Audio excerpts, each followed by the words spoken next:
Okay, അപ്പൊ നമ്മൾ normative approach ആണ് നോക്കിക്കൊണ്ടിരുന്നത്. ഓക്കെ, നോർമേറ്റീവ് അപ്രോച്ച് ആണ് നോക്കിക്കൊണ്ടിരുന്നത്. അപ്പൊ ഞാൻ പറഞ്ഞു നോർമേറ്റീവ് അപ്രോച്ച് പറഞ്ഞാൽ ഈ value based, values, norms, ethics, ഫിലോസഫിയിലൊക്കെ ബേസ് ചെയ്ത് വരുന്ന ഒരു അപ്രോച്ചാണ് പൊളിറ്റിക്കൽ സയൻസിൽ പഠിച്ചുകൊണ്ടിരുന്നത്. അപ്പം അതെന്താണ്, അതൊരു ക്ലാസിക്കൽ അപ്രോച്ച് ആണ്. നിങ്ങൾക്ക് ക്ലാസിക്കൽ ആൻഡ് നോർമേറ്റീവ് അപ്രോച്ച് എന്നാണ് ഈ പറയുന്ന രീതിയിൽ നിങ്ങളുടെ ഈ പറയുന്ന എന്താണ് എന്താ പറയുക, നിങ്ങളുടെ വിഷയങ്ങൾ കൊടുത്തിട്ടുണ്ടെങ്കിലും നോർമേറ്റീവ് അപ്രോച്ച് ഒരു ക്ലാസിക്കൽ അപ്രോച്ച് തന്നെയാണ്. ഓക്കെ, അപ്പം വേറൊരു ക്ലാസിക്കൽ അപ്രോച്ച് ആണ് ഈ പറയുന്ന ഇൻസ്റ്റിറ്റ്യൂഷണൽ അപ്രോച്ച് എന്ന് പറയുന്നത്. ഓക്കെ, ഇൻസ്റ്റിറ്റ്യൂഷണൽ അപ്രോച്ച് എന്താണെന്ന് നോക്കാം.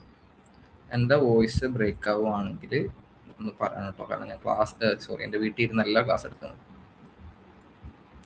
So sure sir, okay, thank you.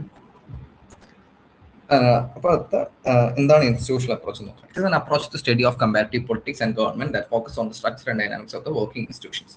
അപ്പോൾ എന്താണ് ഒരു ഇൻസ്റ്റിറ്റ്യൂഷന്റെ ഒരു ഇപ്പോൾ സ്റ്റേറ്റിന്റെ അകത്തുള്ളതോ സ്റ്റേറ്റിന്റെ അകത്ത് പ്രവർത്തിക്കുന്ന ഏതൊരു ഇൻസ്റ്റിറ്റ്യൂഷന്റെ സ്ട്രക്ചറും ഡൈനാമിക്സും വെച്ച് പഠിക്കുന്നതിനെയാണ് നമ്മൾ ബേസിക്കലി ഇൻസ്റ്റിറ്റ്യൂഷണൽ അപ്രോച്ച് എന്ന് പറയുന്നത്. ഓക്കെ, ഇപ്പം നമ്മൾ സുപ്രീം കോർട്ട് ഓഫ് ഇന്ത്യയെ കുറിച്ച് പഠിക്കുകയാണ്. ഓക്കെ, സുപ്രീം കോർട്ട് ഓഫ് ഇന്ത്യയെ കുറിച്ച് പഠിക്കുകയാണ്, സുപ്രീം കോർട്ടിന്റെ ലോ മേക്കിംഗ് പ്രൊവിഷൻസിനെ കുറിച്ച് പഠിക്കുകയാണ്, സുപ്രീം കോർട്ട് എങ്ങനെയാണ് ഫണ്ടമെന്റൽ റൈറ്റ് വയലേറ്റ് ചെയ്യപ്പെട്ട് കഴിഞ്ഞാൽ സുപ്രീം കോർട്ട് എങ്ങനെയാണ് ഇന്റർവ്യൂ ചെയ്യുന്നത് പഠിക്കുകയാണ്. ഇതെല്ലാം ഇൻസ്റ്റിറ്റ്യൂഷണൽ അപ്രോച്ചിന്റെ ഭാഗമായിട്ട് വരുന്നത്. കാരണം നമ്മളൊരു സ്റ്റേറ്റിന് അണ്ടറിൽ വരുന്ന അല്ലെങ്കിൽ സ്റ്റേറ്റിന്റെ ഭാഗമായി നിൽക്കുന്ന ഒരു ഇൻസ്റ്റിറ്റ്യൂഷനെ കുറിച്ചാണ് പഠിക്കുന്നത്. നോൺ സ്റ്റേറ്റ് ആക്ടേഴ്സിനെ കുറിച്ച് പഠിച്ചാൽ ഇപ്പൊ NGO കുറിച്ച് പഠിക്കുകയാണ്.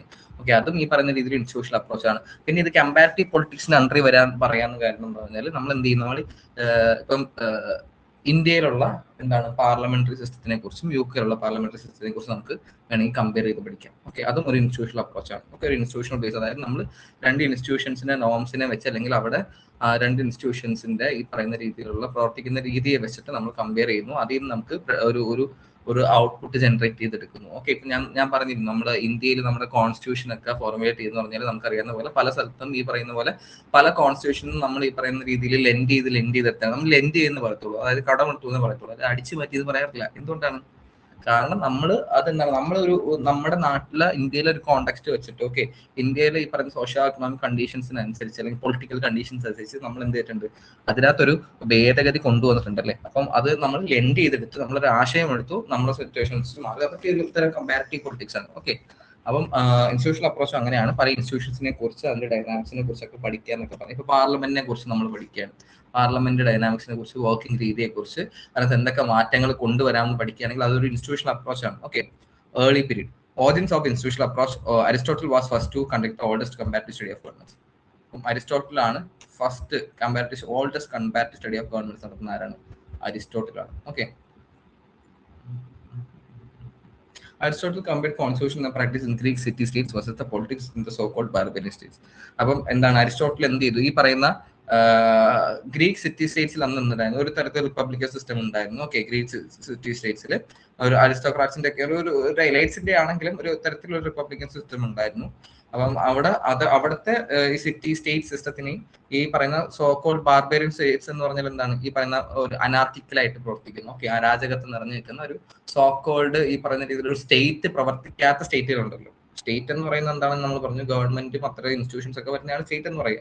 അത്തരം സ്റ്റേറ്റ് പ്രവർത്തിക്കുന്ന സ്റ്റേറ്റുകൾ ഉണ്ടാവും. ഓക്കെ, അപ്പം ആ ബാർബറിയൻ സ്റ്റേറ്റ്സിനെയൊക്കെ വെച്ചിട്ട് അരിസ്റ്റോട്ടിൽ എന്ത് ചെയ്തിട്ടുണ്ട്, കമ്പയർ ചെയ്ത് പഠിച്ച ഒരാളാണ് അരിസ്റ്റോട്ടിൽ. അത് ആദ്യമേ അങ്ങനെ പഠിക്കുന്ന ആളാണ് അരിസ്റ്റോട്ടിൽ. ഓക്കെ, ഈ കമ്പയർ ടോട്ടൽ 158 കോൺസ്റ്റിറ്റ്യൂഷൻസ് എന്നാണ് പറയുന്നത്. ഓക്കെ, ലോകത്തിൽ അന്ന് ഉണ്ടായിരുന്ന 158ഓളം കോൺസ്റ്റിറ്റ്യൂഷൻസിനെ ആര് കമ്പയർ ചെയ്തു? അരിസ്റ്റോട്ടിൽ കമ്പയർ ചെയ്തു. എന്തുമായിട്ട് കമ്പയർ ചെയ്തു? അന്നത്തെ അരിസ്റ്റോട്ടിൽ ജീവിച്ചിരുന്ന ഗ്രീക്ക് സിറ്റി സ്റ്റേറ്റ്സുമായിട്ട് കമ്പയർ ചെയ്തു. 19th സെഞ്ചുറിയിലാണ് കമ്പാരിറ്റീവ് ഗവൺമെന്റ് രീതിയിലൊരു അപ്രോച്ച് വരുന്നത്. ഓക്കെ,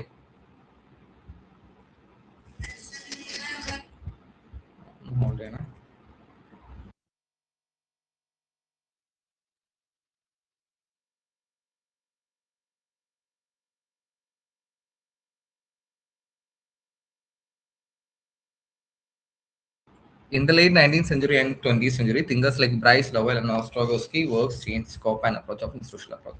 അപ്പം ഈ ബ്രൈസ് ലോവൽ, ഓസ്ട്രോഗോസ്കി എന്നൊക്കെ പറയുന്ന പൊളിറ്റിക്കൽ സയന്റിസ്റ്റുകളുടെ വർക്ക് എന്ത് ചെയ്തിട്ടുണ്ട്, ഈ കമ്പാരിറ്റീവ് തിയറിനെയോ അല്ലെങ്കിൽ ഇൻസ്റ്റിറ്റ്യൂഷണൽ അപ്രോച്ചിനെയൊക്കെ കുറച്ചും കൂടെ വിപുലീകരിച്ചിട്ടുണ്ട്. Jean Blondel said Bryce and Lowell were the true founders of comparative government approach in political. Comparative government approach in the true founders ആരാണ്? ജീൻ ബ്ലോണ്ടലും ബ്രൈസ് ആൻഡ് ലോവലും ആണെന്ന് പറയുന്നത്. ഓക്കെ, അപ്പൊ നമുക്ക് ഇതിനകത്ത് ഇമ്പോർട്ടൻറ്റ് തിങ്കേഴ്സും കൂടെ നോക്കാം. ഓക്കെ, ഇൻസ്റ്റിറ്റ്യൂഷണൽ അപ്രോച്ചിൽ വരുന്ന കുറേയൊക്കെ കമ്പാരിറ്റീവ് ഗവൺമെന്റ്സിൽ വരുന്ന ആൾക്കാരാണ്. ഓക്കെ, ഇമ്പോർട്ടൻറ്റ് തിങ്കേഴ്സ് അവരുടെ ബുക്കാണ് കൊടുത്തിരിക്കുന്നത്. ഞാൻ പറഞ്ഞു പുസ്തകവും എഴുതിയ ആളും ഒക്കെ ഇമ്പോർട്ടൻ്റ് ആണ് നിങ്ങൾക്ക്. ഓക്കെ, ഫാക്ച്വൽ ആയിട്ടുള്ള ചോദ്യങ്ങളാണ്. അപ്പം ബ്രൈസ് എഴുതിയ ഒരു ബുക്കാണ് അമേരിക്കൻ കോമൺവെൽത്ത് മോഡേൺ ഡെമോക്രസീസും, താഴെ ലോവൽ എഴുതിയ പുസ്തകമാണ് government and parties in continental യൂറോപ്പും, public opinion popular government. Public opinion popular government ഒക്കെ ഭയങ്കര ഫേമസ് ബുക്കാട്ടോ. പബ്ലിക് ഒപ്പീനിയൻ പോപ്പുലർ ഗവൺമെന്റ് ലോവലിന്റെ. ഓസ്ട്രോഗോസ്കി എഴുതിയ democracy and organization of political parties, theory and practice of modern government Herman ഫൈനറിന്റെ, Carl ഫ്രെഡറിച്ചിന്റെ constitutional government and democracy. Okay, നിങ്ങൾക്ക് നമ്മുടെ മറ്റേ എന്താ പറയുക മാച്ച് ദ ഫോളോയിങ് ഒക്കെ പോലെ ചോദിക്കാവുന്ന കാര്യങ്ങളാണ് ഇതൊക്കെ. ഓക്കെ, ഞാൻ പറഞ്ഞിരുന്നു ഈ ബുക്കും ഇതൊക്കെ പഠിക്കുമ്പോൾ നിങ്ങൾ ഓരോ യൂണിറ്റിന്റെയും എടുത്തിട്ട് ഇങ്ങനെ മാർക്ക് ചെയ്ത്, ഓക്കെ, ലിബറലിസത്തിന്റെ തിങ്കേഴ്സും ബുക്സും, മാർക്സിസത്തിന്റെ തിങ്കേഴ്സും ബുക്സും. ഓക്കെ, അപ്പൊ നമ്മൾ ഡെമോക്രസിയുടെ ഒരു കുറെ ഇത് പഠിക്കും, എലൈറ്റ് തിയറിയെ കുറിച്ചൊക്കെ പഠിക്കും. അപ്പൊ പഠിക്കുമ്പോൾ അതിന്റെ വിൽഫർ പാരറ്റോ എഴുതിയ ബുക്ക് ഏതാണ്. ഓക്കെ, അങ്ങനെ വെച്ച് എഴുതി പഠിച്ചു കഴിഞ്ഞാൽ നിങ്ങൾക്ക് ഇങ്ങനെ കാണാതെ പഠിക്കേണ്ട ആവശ്യമില്ല. ഓക്കെ, ഇടയ്ക്കിടയ്ക്ക് എടുത്ത് വായിച്ചാൽ മതി, പിന്നീട് ഉപകാരപ്പെടുന്ന കാര്യങ്ങളാണ്. അങ്ങനെ നോട്ട്സ് ആക്കി വെച്ചാൽ നിങ്ങൾക്ക് പിന്നീട് ഭാവിയിലും ഏതെങ്കിലും എക്സാമുകളൊക്കെ ഉണ്ടെങ്കിലോ അല്ലെങ്കിൽ നിങ്ങൾക്ക് ക്ലാസ് എടുക്കുന്ന ടൈമിലോ ഒക്കെ ഉപകാരപ്പെടും. ഓക്കെ, നിങ്ങൾക്ക് പെട്ടെന്ന് കളക്ട് ചെയ്തെടുക്കാൻ പറ്റും. Behaviouralism, political science. ബിഹേവിയറലിസം എന്താണെന്നാണ് നമ്മൾ നോക്കാൻ പോകുന്നത്. ഓക്കെ, ആ പേര് പോലെ തന്നെയാണ്. Okay, behaviouralism emerged mainly in the 1940s and 1960s as a new approach to study of politics. It argued that political science should become more scientific, empirical, objective, and data-oriented rather than relying only on philosophy, law, and social discussion. അപ്പം behaviouralism എന്താണെന്ന് ഞാൻ ഒന്ന് പറഞ്ഞില്ല. Behaviouralism എന്ന് പറഞ്ഞാൽ ഒന്നുമില്ല. അതായത് നമ്മൾ നേരത്തെ പറഞ്ഞിരുന്നു, ഒരു കാലഘട്ടം വരെ പൊളിറ്റിക്കൽ സയൻസ് എന്ന് പറയുന്നതിന് എന്തായിരുന്നു, പൊളിറ്റിക്കൽ സയൻസിന് ഈ പറയുന്ന രീതിയിൽ ഭയങ്കര നോർമേറ്റീവ് അപ്രോച്ച് ആയിരുന്നു നമ്മൾ എടുത്തോണ്ടിരുന്നത്. ഓക്കെ, ഭയങ്കര ക്ലാസിക്കൽ അപ്രോച്ച് ആയിരുന്നു. അപ്പോൾ ഈ ക്ലാസിക്കൽ അപ്രോച്ചിനെയൊക്കെ അല്ലെങ്കിൽ ട്രഡീഷണൽ അപ്രോച്ചുകളെ ബ്രേക്ക് ചെയ്തിട്ടുണ്ടാണ് ബിഹേവിയറലിസം എന്ന് പറയുന്ന ഒരു ഐഡിയ വരുന്നത്. ഓക്കെ, അതായത് ഈ പറയുന്ന പോലെ ഫിലോസഫിയിലും ലോയിലും എത്തിക്സിലും ഇൻസ്റ്റിറ്റ്യൂഷൻസിലും ഒക്കെ റിലേറ്റ് ചെയ്തിട്ടുണ്ടായിരുന്നു പൊളിറ്റിക്കൽ സയൻസ് എന്ന് പറഞ്ഞ സബ്ജക്റ്റിനെ എന്താണ് ആൾക്കാർ ഈ പറയുന്ന രീതിയിൽ പെർസീവ് ചെയ്തിട്ടുണ്ട്. പക്ഷെ അതിനെ ബ്രേക്ക് ചെയ്യണം എന്നൊരു ആശയമാണ് ബിഹേവിയറലിസം പറയുന്നത്. ബിഹേവിയറലിസം പറയുന്നത് ടേം കൊടുത്തിട്ടുള്ളത് ഞാൻ പറയാം. അതായത് സോഷ്യൽ സയൻസിനെ നാച്ചുറൽ സയൻസിനെ പോലെ, ഓക്കെ, സോഷ്യൽ സയൻസിനെ നാച്ചുറൽ, ഞാൻ പറയുന്നത് കേൾക്കുന്നുണ്ടോ നിങ്ങൾക്ക്? എനിക്ക് നെറ്റ് സ്ലോ ആയിട്ടാണ് കാണിക്കുന്നത്. സോഷ്യൽ സയൻസിനെ നാച്ചുറൽ സയൻസ് പോലെ ട്രീറ്റ് ചെയ്യണം എന്ന് പറയുകയായിരുന്നു ബിഹേവിയറലിസ്റ്റ് ചെയ്തുകൊണ്ടിരുന്നു. Okay, thank you. ഗിഷയ്ക്ക് കേൾക്കാമെങ്കിൽ എല്ലാവർക്കും കേൾക്കാം. ഗിഷയ്ക്കാണ് ഇവിടെ ഏറ്റവും ഞാൻ മനസ്സിലാക്കിയെടുത്തോളം ഏറ്റവും മോശം നെറ്റ്വർക്ക്. എനിക്കായിരിക്കും ഏറ്റവും മോശം നെറ്റ്വർക്ക് ഉള്ളത്. ഓക്കെ, ഫൈൻ, അത് tag. Okay, thank U. Okay, it argue that political science should become more scientific, empirical, objective. അതായത് ബിഹേവിയറലിസം പറഞ്ഞിരുന്നത് എന്താണ്, പൊളിറ്റിക്കൽ സയൻസിന് നമ്മൾ ഈ പറയുന്ന പോലെ ഒരു നാച്ചുറൽ സയൻസിനെ ട്രീറ്റ് ചെയ്യുന്ന പോലെ വേണം ട്രീറ്റ് ചെയ്യാൻ. അതായത് നോളജ് എന്ന് പറയുന്ന സാധനം, ഓക്കെ, അല്ലെങ്കിൽ ഒബ്ജക്റ്റീവ് ട്രൂത്ത് എന്ന് പറയുന്ന സാധനത്തിനെ നമുക്ക് ബാക്കിയുള്ള നാച്ചുറൽ സയൻസസ് ഡിറൈവ് ചെയ്തെടുക്കുന്ന പോലെ എന്ത് ചെയ്യണം, ഈ പറയുന്ന എംപിരിക്കൽ മെത്തേഡ്സിലൂടെ തന്നെ, അല്ലെങ്കിൽ ഒബ്സർവേഷൻ, റിസർച്ച്, പ്രോപ്പർ റിസർച്ച് പോലുള്ള എംപിരിക്കൽ മെത്തേഡ്സിലൂടെ തന്നെ നമുക്ക് എന്താണ് നോളജ് ഡിറൈവ് ചെയ്തെടുക്കണം എന്നൊരു ആശയമാണ് ബിഹേവിയറലിസം പറഞ്ഞിരിക്കുന്നത്. അതായത് ടെസ്റ്റിഫൈബിൾ ആയിരിക്കണം, ഓക്കെ, ഫോൾസിഫൈബിൾ ആകണം അല്ലെങ്കിൽ ടെസ്റ്റിഫൈബിൾ ആകണം എന്നൊരു ആശയമാണ് ബിഹേവിയറലിസം പറയുന്നത്. ഓക്കെ, അല്ലാതെ നിങ്ങൾ ഈ പറയുന്ന പോലെ ഫിലോസഫിയിൽ നോർമേറ്റീവ് അപ്രോച്ച് അല്ലെങ്കിൽ ഇൻസ്റ്റിറ്റ്യൂഷണൽ നോർമേറ്റീവ് അപ്രോച്ച് മാത്രമല്ല എടുക്കേണ്ടത്. ഈ പറയുന്ന പോലെ വളരെ എംപിരിക്കൽ ആയിട്ടുള്ള അപ്രോച്ചും എടുക്കണം എന്ന് പറഞ്ഞൊരു ഒരു ഐഡിയ ആണ് ബിഹേവിയറലിസം വെച്ച് പറയുന്നത്. ഓക്കെ, മനസ്സിലായല്ലേ? അല്ലെങ്കിൽ ബിഹേവിയറലിസം എന്ന പേര് പറയാൻ സ്പെസിഫിക്കലി കാരണം എന്ന് പറഞ്ഞാൽ ബിഹേവിയറലിസ്റ്റുകൾ പറയുന്നത് നമ്മൾ ഈ പറയുന്ന പൊളിറ്റിക്കൽ ഇൻസ്റ്റിറ്റ്യൂഷൻസിന്റെ ബിഹേവിയർ പഠിക്കണമെന്നാണ് പറയുന്നത്. ഓക്കെ, ബിഹേവിയർ ആണ് പഠിക്കണമെന്നാണ്. ഇപ്പം അതിന്റെ ഒരു എക്സാമ്പിൾ വെച്ച് പറയുകയാണെങ്കിൽ ഒരു പ്രത്യേക കമ്മ്യൂണിറ്റിയിലുള്ള ആൾക്കാർ മാത്രം ഒരു പാർട്ടിക്ക് വോട്ട് ചെയ്യും. ഓക്കെ, ഇലക്ഷന്റെ ഒരു പെർസ്പെക്റ്റീവ് പറയുകയാണെങ്കിൽ ഒരു കമ്മ്യൂണിറ്റിയിലുള്ള ആൾക്കാർ മാത്രം ഒരു പാർട്ടിക്ക്, അല്ലെങ്കിൽ ഒരു നാട്ടിൽ, ഓക്കെ, ഇപ്പൊ ഒരു നാട് എടുക്കുകയാണെങ്കിൽ ആ നാട്ടിലുള്ള ആൾക്കാർ മാത്രം എന്താണ് ഒരു പാർട്ടിക്ക് മാത്രം വോട്ട് ചെയ്യും. അതെന്താണ്, അത് പഠിക്കുകയാണെങ്കിൽ അതെന്താണ്, അതൊരു ബിഹേവിയർ സ്റ്റഡിയാണ്. ഓക്കെ, അല്ലെങ്കിൽ ആ പൊളിറ്റിക്കൽ പോപ്പുലേഷന്റെ ബിഹേവിയർ ആണ് നമ്മളവിടെ പഠിക്കുന്നത്. അപ്പൊ അതേ കണക്ക് തന്നെ ഒരുപാട് എക്സാമ്പിൾസ് പറയാൻ പറ്റും. ഓക്കെ, അപ്പം ബിഹേവിയറലിസം എന്ന് പറയുന്നത് എന്താണ്, ഈ പറയുന്ന ഇതിൽ എംപിരിക്കൽ മെത്തേഡ്സിന് വേണം പൊളിറ്റിക്കൽ സയൻസിൽ നമ്മളൊരു നോളജ് ഡിറൈവ് ചെയ്തെടുക്കാൻ കൂടുതൽ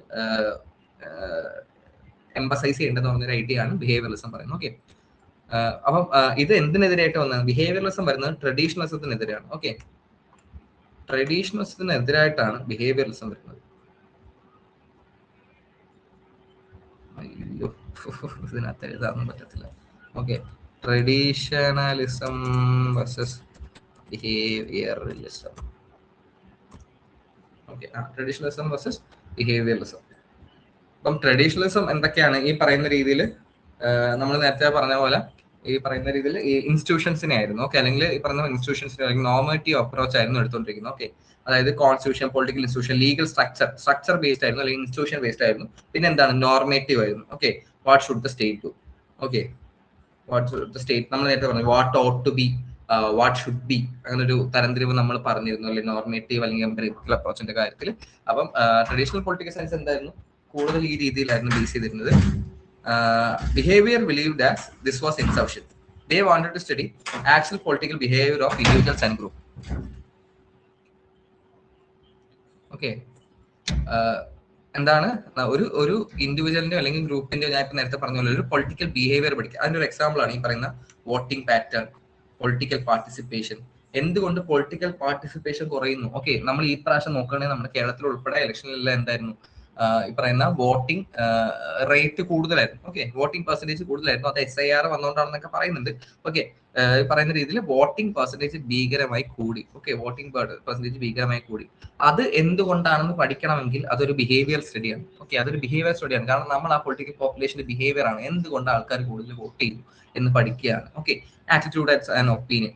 ഇപ്പം സർക്കാർ ഇപ്പം എന്താണ് കേരളത്തിൽ ഭരണം മാറാൻ കാരണം ആന്റി ഇൻകുമൻസി എന്നാണ് പറയുന്നത്. ഓക്കെ, അല്ലെങ്കിൽ ഒരു ഭരണവിരുദ്ധ തരംഗമാണ് എന്നാണ് പറയുന്നത്. ഓക്കെ, ഭരണവിരുദ്ധ തരംഗമാണെന്നാണ് പറയുന്നത്. അതെന്താണ്, ഒരു ആറ്റിറ്റ്യൂഡാണ് അല്ലെങ്കിൽ ഒപ്പീനിയൻ ആണ്. അപ്പൊ അതിനെ കുറിച്ച് പഠിക്കുകയാണ്. അതൊക്കെ എന്താണ് ബിഹേവിയറിസ്റ്റുകൾ. അപ്പം ബിഹേവിയറിസ്റ്റുകൾ പറഞ്ഞത് ഇത്തരത്തിലുള്ള കാര്യങ്ങളെ വേണം നമ്മൾ സയന്റിഫിക് ആയിട്ട്, നമ്മൾ കൂടുതൽ ഇൻസ്റ്റിറ്റ്യൂഷൻസിന് പ്രാധാന്യം കൊടുക്കുന്നതിനെക്കാട്ടി നമ്മൾ ഈ പൊളിറ്റിക്കൽ പോപ്പുലേഷന്റെ ബിഹേവിയർ വേണം പഠിക്കുക എന്നൊരു ഐഡിയ ആണ് ബിഹേവിയറിസ്റ്റുകൾ പറയുന്നത്. Okay, leadership behaviour, decision making process ഒക്കെ അതിന്റെ എക്സാമ്പിൾസ് ആണ്.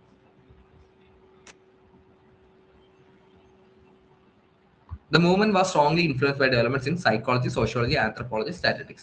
ഓക്കെ, അപ്പൊ നമ്മൾ നേരത്തെ പറഞ്ഞ ഈ ഫിലോസഫി, ലോ പോലുള്ള ട്രഡീഷണൽ സാധനങ്ങളിൽ നിന്നെല്ലാം വിട്ടുമാറി കുറച്ചും കൂടെ എന്തായി, കുറച്ചും കൂടെ ഇതൊരു ഇന്റർ ഡിസിപ്ലിനറി അപ്രോച്ച് എടുക്കുകയാണ്. ഓക്കെ, പല ഡിസിപ്ലിനിൽ നിന്നും. Okay, anthropology, statics, sociology, psychology പോലുള്ള സബ്ജക്ട്സിൽ നിന്നെല്ലാം നമ്മൾ എന്ത് ചെയ്തിട്ടുണ്ട്, നമ്മൾ പലതരത്തിലുള്ള ബിഹേവിയർ സ്റ്റഡിക്ക് വേണ്ടി പലതരത്തിലുള്ള ഇൻഫർമേഷൻ ഡിറൈവ് ചെയ്ത്, അല്ലെങ്കിൽ ഇതെല്ലാം കൂടെ കമ്പൈൽ ചെയ്തിട്ടാണ് നമ്മൾ ഈ പറയുന്ന രീതിയിൽ പഠിക്കുന്നത്. അപ്പൊ ബിഹേവിയർ റെവല്യൂഷൻ വരുന്നത് വേൾഡ് വാർ 2 ശേഷമാണ് എന്നാണ് പറയുന്നത്. ഓക്കെ, ബിഹേവിയർ റെവല്യൂഷൻ മെയിൻ ആയിട്ട് വരുന്നത് വേൾഡ് വാർ 2 ശേഷമാണ്.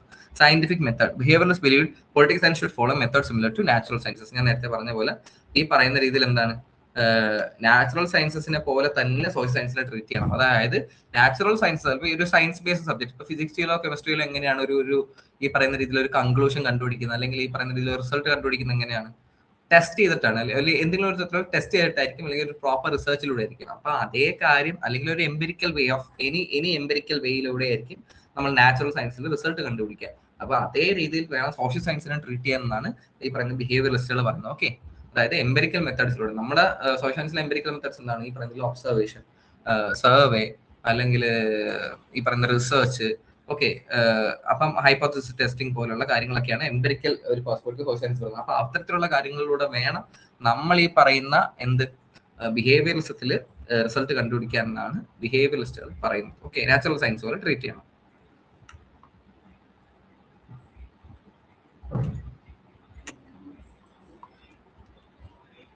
ഓക്കെ, അതാണ് ഞാൻ ഇപ്പം പറഞ്ഞത്. Observation, measurement, verification, hypothesis testing, quantitative analysis ഒക്കെ എന്താണ്, ഇതെല്ലാം എംപിരിക്കൽ മെത്തേഡ്സ് ആണ്. നമ്മൾ സോഷ്യൽ സയൻസിൽ ഉപയോഗിക്കുന്ന എംപിരിക്കൽ മെത്തേഡ്സ് ആണ്. ഓക്കെ, അതൊക്കെ നോക്കി വെക്കാം. Example, instead of discussing democracy philosophically, behavioural study why people vote, how class influence political attitudes. Okay, നിങ്ങൾക്ക് ഐഡിയ മനസ്സിലായില്ലേ? ഇതന്നെയാണ് നമ്മൾ തന്നെ പറഞ്ഞത്. അതായത് ഇപ്പൊ ഡെമോക്രസി, ഓക്കെ, ഒരു ഫിലോസഫിക്കലി ഡെമോക്രസിയെ കുറിച്ച് നമ്മൾ ജനാധിപത്യം എത്ര സുന്ദരമായ സാധനം, ജനങ്ങളുടെ ആധിപത്യം, ജനങ്ങളെല്ലാം എന്താണ് അവരുടെ ഭരണകർത്താക്കളെ തീരുമാനിക്കുന്നു, അവരുടെ കയ്യിലുള്ള ഏറ്റവും വലിയ ഒരു എന്താണ് ബ്യൂട്ടിഫുൾ ആയ സാധനമാണ്. അതിനകത്ത് നമ്മൾ കുറെ ഫിലോസഫിക്കൽ ആസ്പെക്ട് കുത്തിക്കയറ്റുന്നു. ജനങ്ങൾ ഇത് എങ്ങനെയാണ് ഇത് ഉരുത്തിരിഞ്ഞു വന്നത്, ഇനി ഭാവിയിൽ ഡെമോക്രസിക്ക് ഉണ്ടാവുന്ന മാറ്റങ്ങളൊക്കെ ഡിസ്കസ് ചെയ്യുന്നതിന് പകരം ബിഹേവിയറിസ്റ്റുകൾ പറയുന്നത് എന്താണ്, അങ്ങനെയല്ല ചെയ്യേണ്ടത്, എന്തുകൊണ്ട് ഒരു ഡെമോക്രസിയിൽ ആൾക്കാർ വോട്ട് ചെയ്യുന്നു, ഓക്കെ, അല്ലെങ്കിൽ ഒരു ഡെമോക്രസി എന്തുകൊണ്ടാണ് ബാക്കിയുള്ള സിസ്റ്റത്തിൽ നിന്ന് മാറി നിൽക്കുന്നത്, ഓക്കെ, ബെസ്റ്റ് സിസ്റ്റമായിട്ട് കണക്കാക്കാൻ പറ്റും. അല്ലെങ്കിൽ ഒരു പെർട്ടിക്കുലർ ക്ലാസ്സിലുള്ള ആൾക്കാർ മാത്രം, ഓക്കെ, ഒരു അപ്പർ മിഡിൽ ക്ലാസ്സിലുള്ള ആൾക്കാർ മാത്രം ഒരു പാർട്ടിക്ക് വോട്ട് ചെയ്യുകയാണ്, ആ വോട്ട് ചെയ്യുകയാണെങ്കിൽ അത് എന്തുകൊണ്ടാണ്, അല്ലെങ്കിൽ ആൾക്കാരുടെ പൊളിറ്റിക്കൽ ആറ്റിറ്റ്യൂഡ് എന്താണ്. ഇപ്പൊ ഓരോ ഇലക്ഷൻ നമ്മളിപ്പോ കേരളത്തിലൊക്കെയാണ് ഭീകരമായ രീതിയിൽ പൊളിറ്റിക്കൽ ആറ്റിറ്റ്യൂഡ് ഒരു 5 വർഷം കൂടുമ്പോൾ മാറുന്നു. ഇപ്പം തമിഴ്നാട്ടിലാണ് അതിന്റെ വലിയൊരു തമിഴ്നാട്ടിൽ ഇപ്പം വിജയ് അധികാരത്തിലേറി. ഓക്കെ, അതൊക്കെ പറഞ്ഞു കഴിഞ്ഞാൽ ഒരു ബിഹേവിയർ സ്റ്റഡിക്ക് വലിയ സ്കോപ്പുള്ള ഒരു സംഭവമാണ്.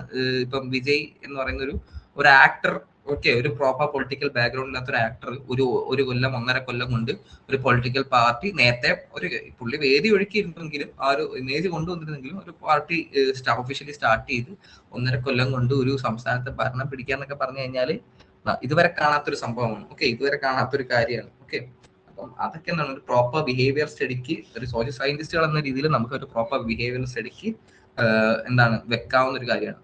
ഇതാണ് empirical study. Behaviourism focus on fact and observe behaviour other than ideals or moral judgements. Okay, അപ്പൊ നേരത്തെ പറഞ്ഞ പോലെ മൊറാലിറ്റിക്കും അല്ലെങ്കിൽ ഒരു ഐഡിയൽസും ഉണ്ടല്ലോ, നമ്മുടെ ഒരു എത്തിക്സിനും മൊറാലിറ്റിക്കും തോന്നുന്ന കാര്യങ്ങൾക്ക് പുറത്ത് എന്താണ് ഫാക്ട് ആണ്. ഓക്കെ, ഫാക്ട് ആണ് കണക്കെടുക്കുക, അല്ലെങ്കിൽ ഒബ്സർവബിൾ ആയിട്ടുള്ള ടെസ്റ്റിഫയബിൾ ആയിട്ടുള്ള ഫാക്ടുകളാണ് എടുക്കുക. Instead of asking what is ideal government, behaviour how do government actually function.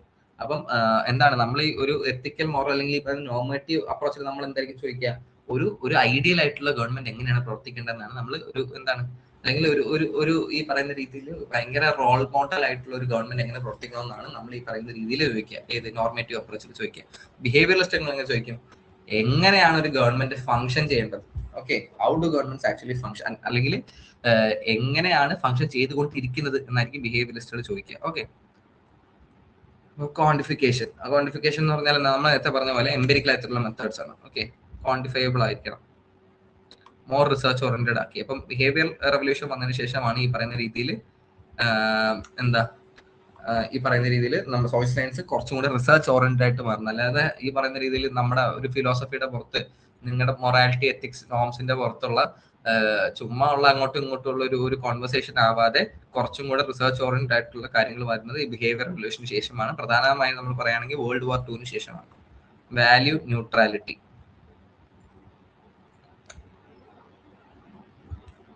Behaviorists argue that researchers should remain objective and free from personal ideology or moral bias. Political science should explain political reality, not preach ideals. ബിഹേവിയറിസ്റ്റുകൾ എന്താണ് പറയുന്നത്, നമുക്ക് എന്തുണ്ടാവണം, value neutrality ഉണ്ടാവണം എന്നാണ് പറയുന്നത്. അതായത് നിങ്ങൾ research ചെയ്തൊരു കാര്യം കണ്ടുപിടിക്കുകയാണ്. ഓക്കെ, നിങ്ങൾ റിസർച്ച് ചെയ്തൊരു കാര്യം കണ്ടുപിടിക്കുകയാണെങ്കിൽ അതിനകത്ത് എന്തുണ്ടാവും, ബയസ് ഉണ്ടാവാൻ പാടില്ല. ഓക്കെ, ബയസ് ഉണ്ടാവാൻ പാടില്ല. ഓക്കെ, ഒരു മോറൽ ബയസോ അല്ലെങ്കിൽ നിങ്ങളുടെ ഒരു പേഴ്സണൽ ഐഡിയോളജിയുടെ ഒരു ബേസിൽ ഉണ്ടാവുന്ന ഒരു ബയോസ് ഉണ്ടാവാൻ പാടില്ല എന്നാണ് പറയുന്നത്. ഓക്കെ, ഇതിനെ കുറിച്ചാണ് നമ്മൾ ഇതിനു മുന്നേയും പറഞ്ഞിട്ടുണ്ട്. അതായത് ഇപ്പം നിങ്ങൾ പോസ്റ്റ് ബിഹേവിയറിസം പഠിക്കുമ്പോൾ ഇതിന്റെ ഒരു ഐഡിയ ഞാൻ പറഞ്ഞുതരാം. ഓക്കെ, ബിഹേവിയറിസം കഴിഞ്ഞ് ബിഹേവിയറിസം പോസ്റ്റ് ബിഹേവിയറിസം ഉണ്ടായിട്ടുണ്ട്. ഓക്കെ, അപ്പം ഇതിന്റെ ഒരു ബിഹേവിയറിസത്തിന്റെ ഏറ്റവും പ്രശ്നം എന്ന് പറഞ്ഞാൽ നമ്മൾ ഈ റിസർച്ചും കാര്യങ്ങളൊക്കെ പഠിക്കുമ്പോഴും ഈ റിസർച്ചിലൂടെ ചെയ്ത് കഴിഞ്ഞാൽ കറക്റ്റ് നോളജ് ഗെയിൻ ചെയ്യാം, അല്ലെങ്കിൽ ഒരു കറക്റ്റ് റിസൾട്ട് കിട്ടുമെന്ന് പറയുന്നതിന് ഒരു പ്രശ്നമായിട്ട് അല്ലെങ്കിൽ ക്രിറ്റിസിസം ആയിട്ട് പറയുന്നത് ഹ്യൂമൻ ലിമിറ്റേഷൻ ആണ്. അതായത് മനുഷ്യൻ എന്തുണ്ട്, മനുഷ്യൻ നാച്ചുറലി ബയസ്ഡ് ആണ്. ഓക്കെ, അല്ലെങ്കിൽ മനുഷ്യൻ എന്തുണ്ടാവും, മനുഷ്യൻ്റെതായ കുറെ വേർതിരിവുകൾ ഉണ്ടാവും, അല്ലെങ്കിൽ ഒരു പക്ഷപാതം ഉണ്ടാവും, അല്ലെങ്കിൽ കുറച്ച് കാര്യങ്ങൾക്ക് നമ്മൾ കുറച്ചും കൂടെ ബയസ്ഡ് ആയിട്ട് നിൽക്കും. ഓക്കെ, ഇപ്പൊ പേഴ്സണൽ ഐഡിയോളജി, ഞാൻ ഇപ്പം എന്താണ് നമ്മുടെ സംസ്ഥാനത്തിന്റെ ബ്രേക്ക് ആകുന്നുണ്ടോ, നമ്മളിരിക്കും ബ്രേക്ക് ആകുന്നുണ്ടോ? ഓക്കെ, ഞാൻ പറഞ്ഞില്ലേ എന്റെ ഏറ്റവും മോശം നെറ്റ്വർക്ക് കഴിഞ്ഞാല് ഫിനിഷൊക്കെയാണ് ഇവിടെ ഏറ്റവും പ്രശ്നമുള്ള നെറ്റ്വർക്ക്. ജസ്റ്റ് ഒന്ന് ഇപ്പൊ ക്ലിയർ ആവുന്നുണ്ടോ, കേൾക്കുന്നുണ്ടോ?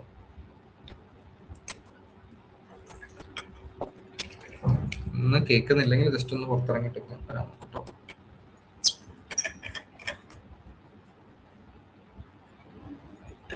ഓക്കെ, അപ്പൊ നമ്മൾ നേരത്തെ പറഞ്ഞ പോലെ എന്താണ് ഈ ബിഹേവിയർ ഒരു സ്റ്റഡിയുടെ ഒരു പ്രശ്നം എന്ന് പറഞ്ഞു കഴിഞ്ഞാൽ ഇതാണ് ഹ്യൂമൻ ലിമിറ്റേഷൻ ആണ്. നമ്മൾ എന്ത് റിസർച്ച് എടുത്താലും ഹ്യൂമൻ ലിമിറ്റേഷൻ ആണ്. ഞാൻ ഒരു എക്സാമ്പിൾ വെച്ച് പറഞ്ഞുതരാം. അപ്പം നമ്മുടെ നാട്ടിൽ ഇലക്ഷനിൽ എന്ത് പറ്റി, ഇടതുപക്ഷം തോറ്റു. ഓക്കെ, ലെഫ്റ്റ് ഗവൺമെന്റ് ഇലക്ഷനിൽ പരാജയപ്പെട്ടു. ഞാനൊരു ബിഹേവിയർ സ്റ്റഡി നടത്തുകയാണ്. ഞാനൊരു ബിഹേവിയർ സ്റ്റഡി നടത്തുമ്പോൾ എൻ്റെ ഒരു പേഴ്സണൽ ഐഡിയോളജി എന്ന് പറയുന്നത് ഞാൻ ലെഫ്റ്റ് ആണ്. ഓക്കെ, ഞാനൊരു ഒരു മാർക്സിസ്റ്റ് ആയ ഒരു CPM അനുഭാവിയാണ്. ഓക്കെ, CPM അനുഭാവിയാണ്. അപ്പൊ ഞാനൊരു ബിഹേവിയർ സ്റ്റഡി റിസർച്ച് നടത്തുകയാണ്. റിസർച്ച് നടത്തുമ്പോൾ അവിടെ എന്ത് പറ്റുന്നു, എൻ്റെ ഒരു പേഴ്സണൽ ഐഡിയോളജിയിൽ ഞാൻ ഭയങ്കരമായിട്ട് ബയസ്ഡ് ആവുന്നു.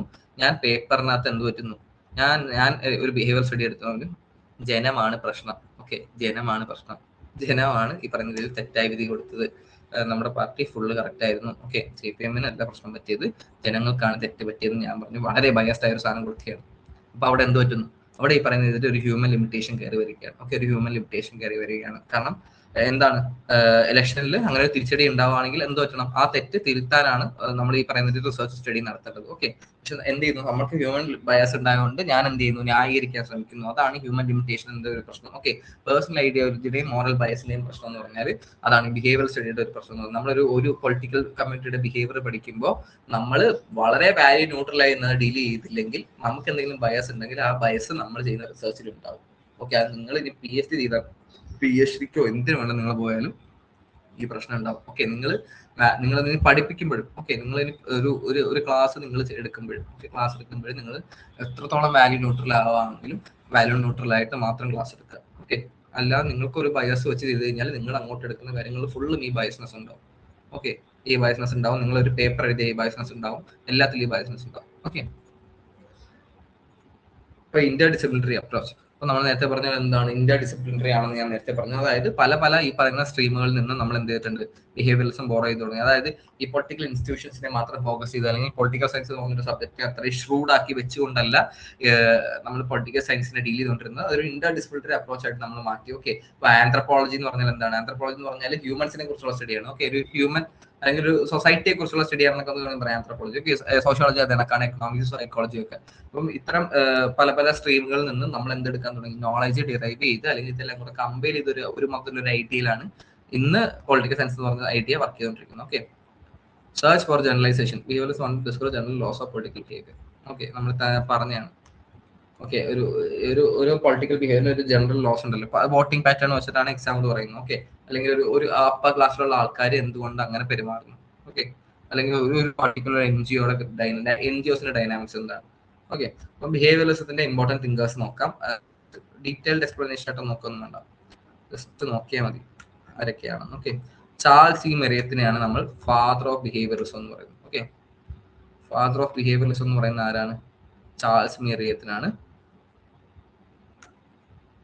പുള്ളിയുടെ എന്തൊക്കെയാണ് കോൺട്രിബ്യൂഷൻസ് നോക്കുക, encourage scientific political research, promote use of psychology in political science. സൈക്കോളജിനെ പൊളിറ്റിക്കൽ സയൻസിൽ പ്രധാനമായിട്ട് യൂസ് ചെയ്ത് തുടങ്ങുന്ന ചാൾസ് മെറിയമാണ്. ഓക്കെ, ഈ transfer political science at the university of Chicago Indian major centre for behaviour research. അപ്പൊ യൂണിവേഴ്സിറ്റി ഓഫ് ചിക്കാഗോയിലെ ഒരു മെയിൻ പ്രൊപ്പോണന്റ് ആയിരുന്നു ഈ പറയുന്ന ആര്, ചാൾസ് മെറിയം. അപ്പം ചാൾസ് മെറിയം ഈ യൂണിവേഴ്സിറ്റി ഓഫ് ചിക്കാഗോനെ എന്താ ബിഹേവിയർ സ്റ്റഡീസിന്റെ ഒരു ആസ്ഥാനമാക്കി കൺവേർട്ട് ചെയ്യുന്ന ചാൾസ് മെറിയമാണ്. പുള്ളിയാണ് ഫാദർ ഓഫ് ബിഹേവിയറിസം എന്ന് പറയുന്നത്. Okay,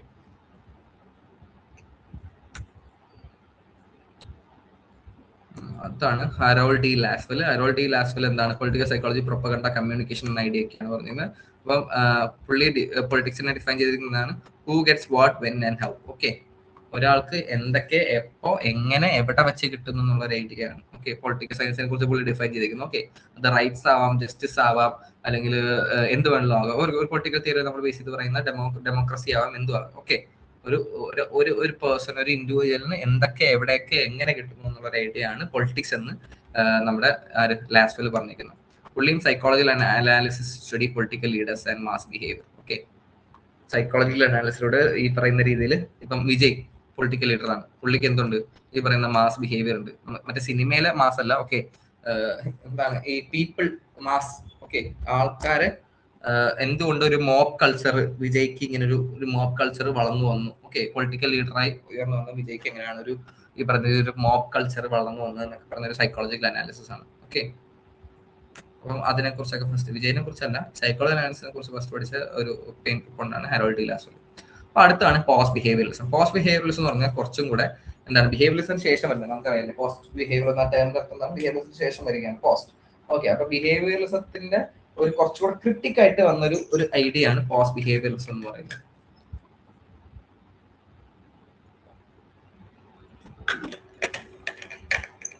Okay, so post-behavioralism emerged in the late 1960s as a reaction against limitations of behaviorism. അപ്പൊ ബിഹേവിയറിസത്തില് എന്താണ്, ലിമിറ്റേഷൻസിനെതിരെ വന്നതാണ് എന്ത്, പോസ്റ്റ് ബിഹേവിയറിസം എന്ന് പറയുന്നത്. ഓക്കെ, എന്തൊക്കെയാണ് ലിമിറ്റേഷൻസ് നോക്കാം. മേജർ കോസസ് എന്തൊക്കെ കൊണ്ടാണ് ഈ പറയുന്ന Vietnam war, civil rights movement, social untrust, poverty and inequality. അപ്പൊ ഇതൊക്കെയായിരുന്നു പോസ്റ്റ് ബിഹേവിയറിസത്തിന് മെയിൻ ആയിട്ടൊരു കാരണം എന്ന് പറയുന്നത്. ഓക്കെ, നോക്കിക്കഴിഞ്ഞാൽ ഭയങ്കരമായിട്ട് സൊസൈറ്റീനെ ബാധിക്കുന്ന, ഓക്കെ, ഭയങ്കര മാനസികപരമായ വിഷയങ്ങളായിരുന്നു പോസ്റ്റ് ബിഹേവിയറിസത്തിന്റെ കോസ് ആയിട്ട് പറയുന്നത്. അതെന്താണെന്ന് നമുക്ക് നോക്കാം. Many scholars felt political science had become too technical, too detached from society, socially irrelevant. The movement was mainly led by David Easton. മനസ്സിലാക്കുക. പോസ്റ്റ് ബിഹേവിയറത്തിന്റെ ഒരു മെയിൻ പ്രൊപ്പോണന്റ് ആരാണ്? ഡേവിഡ് ഈസ്റ്റൺ ആണ് കേട്ടോ. അപ്പം നമ്മൾ നേരത്തെ പറഞ്ഞാൽ ബിഹേവിയറിസത്തിന്റെ നാച്ചുറൽ സയൻസ് വരെ ട്രീറ്റ് ചെയ്തു. നാച്ചുറൽ സയൻസ് വരെ ട്രീറ്റ് ചെയ്തപ്പോൾ എന്തായി? അത് കുറെ എംപിരിക്കലായി. ഓക്കെ, അത് ഭയങ്കരമായി നമ്മളൊരു ഒരു ഭയങ്കരമായിട്ട് എന്താണ് ഒരു ഡിസിപ്ലിൻ പോലെ, ഇപ്പൊ ഫിസിക്സും കെമിസ്ട്രിയും പോലുള്ള ഒരു ഭയങ്കര എംപിരിക്കൽ ഡിസിപ്ലിൻ പോലെ നമ്മൾ പൊളിറ്റിക്കൽ സയൻസിനെ ട്രീറ്റ് ചെയ്യാൻ തുടങ്ങിയപ്പോൾ എന്ത് പറ്റി? To detach from society. So സൊസൈറ്റിയിൽ നിന്ന് ഭയങ്കരമായി ഡിറ്റാച്ച് ആവാൻ തുടങ്ങി, സോഷ്യലി ഇറലവന്റ് ആവാൻ തുടങ്ങി. ഓക്കെ, അതായത് സമൂഹത്തിന് ഒരു തരത്തിലുള്ള ഉപകാരമില്ലാത്ത ഒരു സ്റ്റഡി, അല്ലെങ്കിൽ കുറെ ഇൻസ്റ്റിറ്റ്യൂഷൻസിനെ കുറിച്ച് പഠിക്കുന്നു, അല്ലെങ്കിൽ പൊളിറ്റിക്കൽ ഒരു ബിഹേവിയറിനെ കുറിച്ച് പഠിക്കുന്നു, അതിനകത്ത് വലിയ റിസൾട്ട് ഒന്നുമില്ല. ഓക്കെ, റിസൾട്ട് ഇല്ലാതെ കുറെ ടെക്നിക്കൽ ആകുന്നു. അപ്പം അങ്ങനെയല്ല പൊളിറ്റിക്കൽ സയൻസ് ആവേണ്ടതെന്ന് പറഞ്ഞൊരു ക്രിട്ടിക് ആയിട്ടാണ് പോസ്റ്റ് ബിഹേവിയറിസം വരുന്നത്. Okay, David Easton and post behavioralism. Post behavioralism argued that political science should not only study society scientifically, but also help solve urgent human problems. അപ്പം എന്താണ് post behaviourism എന്താണ് പറഞ്ഞത്? നിങ്ങൾ ഈ ആൾക്കാരുടെ എന്താണ് ബിഹേവിയറും കാര്യങ്ങളും, എന്തെങ്കിലും പൊളിറ്റിക്കൽ ബിഹേവിയറും കാര്യങ്ങളും ഒക്കെ, ഇൻസ്റ്റിറ്റ്യൂഷന്റെ ബിഹേവിയറും സ്റ്റേറ്റിന്റെ ബിഹേവിയറും ഒക്കെ സയന്റിഫിക്കലി പഠിക്കണം. ഓക്കെ, പഠിക്കേണ്ടതല്ല പോസ്റ്റ് ബിഹേവിയറിസം പറയുന്നത്, പഠിക്കണം. പക്ഷെ ആ സമയത്ത് എന്ത് വേണം? നിങ്ങൾക്ക് അർജന്റ് ആയിട്ട് മനുഷ്യന്മാർ നേരിടുന്ന പ്രശ്നങ്ങൾ, പൊളിറ്റിക്കൽ പ്രശ്നങ്ങളാണ്. ഓക്കെ, ഇപ്പം വാർ, പവർട്ടി, ഇൻഇക്വാലിറ്റി എന്നൊക്കെ പറയുന്നത് എന്താണ്? അതൊക്കെ പൊളിറ്റിക്കൽ പ്രശ്നമാണ്. ഓക്കെ, അത് സോഷ്യൽ ഇഷ്യൂസ് ആണ്. പക്ഷെ സോഷ്യൽ ഇഷ്യൂസ് എന്താണ്? ഞാൻ പറഞ്ഞു, ഒരു എക്കണോമിക് ഇഷ്യൂ ആയിക്കോട്ടെ, ഒരു രാജ്യം സാമ്പത്തിക ഉപരോധം മൂലം കഷ്ടപ്പെടുകയാണ്. ഓക്കെ, അല്ലെങ്കിൽ ആ രാജ്യത്ത് എന്തുണ്ട്? ആ രാജ്യത്ത് ഈ പറയുന്ന രീതിയിൽ എന്തുണ്ട്? അപ്പാർത്തൈഡ് ഉണ്ട്. ഓക്കെ, കറുത്ത വംശത്തിനെ വെള്ളക്കാരനെ രണ്ടായിട്ടാണ് കാണുന്നത്. ഓക്കെ, കറുത്ത വംശത്തിനെ അടിമകളെ പോലെ ട്രീറ്റ് ചെയ്യുന്നത്. അവിടെ അപ്പാർത്തൈഡ് സിസ്റ്റം ഉണ്ട്. ഇതൊക്കെ എന്താണ്? ഇതൊക്കെ സോഷ്യൽ ഇഷ്യൂ മാത്രമല്ല, അതൊരു പൊളിറ്റിക്കൽ ഇഷ്യൂ ആണ്. ഓക്കെ, പൊളിറ്റിക്കൽ ഇഷ്യൂ ആണ്. കാരണം ഒരു പൊളിറ്റിക്കൽ പോളിസിയിലൂടെ മാറ്റാൻ കഴിയുന്നതും, അല്ലെങ്കിൽ ഒരു പൊളിറ്റിക്കൽ പോളിസിയിലൂടെ അതിനെ അതിനെ ഈ ഫ്യൂലപ്പ് ചെയ്യാൻ കഴിയുന്നത് ഒരു വിഷയങ്ങളാണ് ഇതൊക്കെ. ഓക്കെ, ഒരു എക്കണോമിക്സ് ആയിക്കോട്ടെ, അതാണ് ഞാൻ പറഞ്ഞത്. ഇന്ന് എന്ന് പറഞ്ഞാൽ എല്ലാം ഇന്റർ ഡിസിപ്ലിനറി ആണ്. നമ്മൾ പൊളിറ്റിക്കൽ സയൻസ് എടുത്താലും എക്കണോമിക്സ് എടുത്താലും എന്തെടുത്താലും ഇന്റർ ഡിസിപ്ലിനറി ആണ്. ആ ഒരു അപ്രോച്ച് കൊണ്ടുവരുന്നത് ബിഹേവിയർലെസ് ആണ്. അപ്പം പോസ്റ്റ് ബിഹേവിയർലെസ് ക്രിട്ടിക്കായിട്ട് പറയുന്നത്, നിങ്ങൾ ഈ പറയുന്ന സൊസൈറ്റിയുടെ ബിഹേവിയർ, ഇൻസ്റ്റിറ്റ്യൂഷന്റെ ബിഹേവിയർ സയന്റിഫിക്കലി പഠിച്ച് മാത്രം മുന്നോട്ട് പോകാതെ, നമ്മുടെ ഈ ലോകത്ത് എടുക്കുന്ന പ്രശ്നങ്ങളുണ്ടല്ലോ, സോഷ്യലി റിലവന്റ് ആയ പ്രശ്നങ്ങളെ കൂടെ അഡ്രസ് ചെയ്ത് അതിനെ കൗണ്ടർ ചെയ്യാൻ പറ്റുന്ന രീതിയിൽ വേണം ഈ പറയുന്ന രീതിയിൽ നിങ്ങൾ സ്റ്റഡി നടത്തി ഒരു റിസൾട്ട് ഉണ്ടാക്കിയെടുക്കുക എന്ന് പറയുന്നതാണ് പോസ്റ്റ് ബിഹേവിയറിസം മെയിൻ ആയിട്ട് പറയുന്നത്. ഓക്കെ, മനസ്സിലാവുന്നുണ്ടെന്നാണ് ഞാൻ വിചാരിക്കുന്നത്. കാരണം അത്ര കോംപ്ലിക്കേറ്റഡ് ആയ കാര്യങ്ങളൊന്നും. In 1969, Easton called for a new direction in political science. ഞാൻ ഡേവിഡ് ഈസ്റ്റൺ പറയുന്നത് നമുക്കൊരു പുതിയ പാത എടുക്കാം. Political science must be relevant and action oriented. അപ്പോൾ പൊളിറ്റിക്കൽ സയൻസ് എന്താണോ? നിങ്ങൾ കുറെ സ്റ്റഡി നടത്തുന്നു, നിങ്ങൾ എംപിരിക്കലായിട്ട് കാര്യങ്ങൾ പഠിക്കുന്നു, കുറെ പേപ്പർ ചെയ്യുന്നു, അതിനകത്ത് എന്തില്ല, അതിനകത്ത് ഒരു റിസൾട്ട് ഇല്ല, അല്ലെങ്കിൽ ഈ പറയുന്ന രീതിയിൽ ഗ്രൗണ്ട് ലെവലിൽ ഇത്രത്തോളം എഫക്റ്റീവ് ആവുന്നില്ല. അപ്പൊ പുള്ളിക്കാരൻ എന്താണ് പറയുന്നത്? Political science must be relevant. Okay, അത് സോഷ്യലി റിലവന്റ് ആയിരിക്കണം, അതിനകത്ത് ആക്ഷൻ ഓറിയന്റഡ് ആയിരിക്കണം. നിങ്ങളൊരു റിസൾട്ട് ഉണ്ടാവണമെങ്കിൽ അതിനകത്ത് ഒരു ആക്ഷൻ ഓറിയന്റഡ് ആയിരിക്കണം, അതിനകത്ത് ഒരു ആക്ഷൻ നമുക്ക് കൊണ്ടുവരാൻ പറ്റണം. Post behavioralism did not reject scientific methods completely. Instead, it argued that research must also address urgent social and political problems. അപ്പൊ ഞാൻ നേരത്തെ പറഞ്ഞ പോസ്റ്റ് ബിഹേവിയറിസം മൊത്തത്തിൽ ഇങ്ങനത്തെ മെത്തേഡ്സ് ഒന്നും വേണ്ട, നിങ്ങൾ സോഷ്യൽ റിലേറ്റഡ് കാര്യങ്ങൾ ഡിസ്കസ് ചെയ്ത് അവിടെ പരിഹാരം കണ്ടെത്താൻ പൊളിറ്റിക്കൽ സയൻസ് ഉപയോഗിക്കുക എന്ന് മാത്രമല്ല പോസ്റ്റ് ബിഹേവിയറിസം പറയുന്നത്. പോസ്റ്റ് ബിഹേവിയറിസം പറയുന്നത് സയന്റിഫിക് മെത്തേഡ്സ് വേണം, പക്ഷെ അവിടെ എന്ത് വേണം?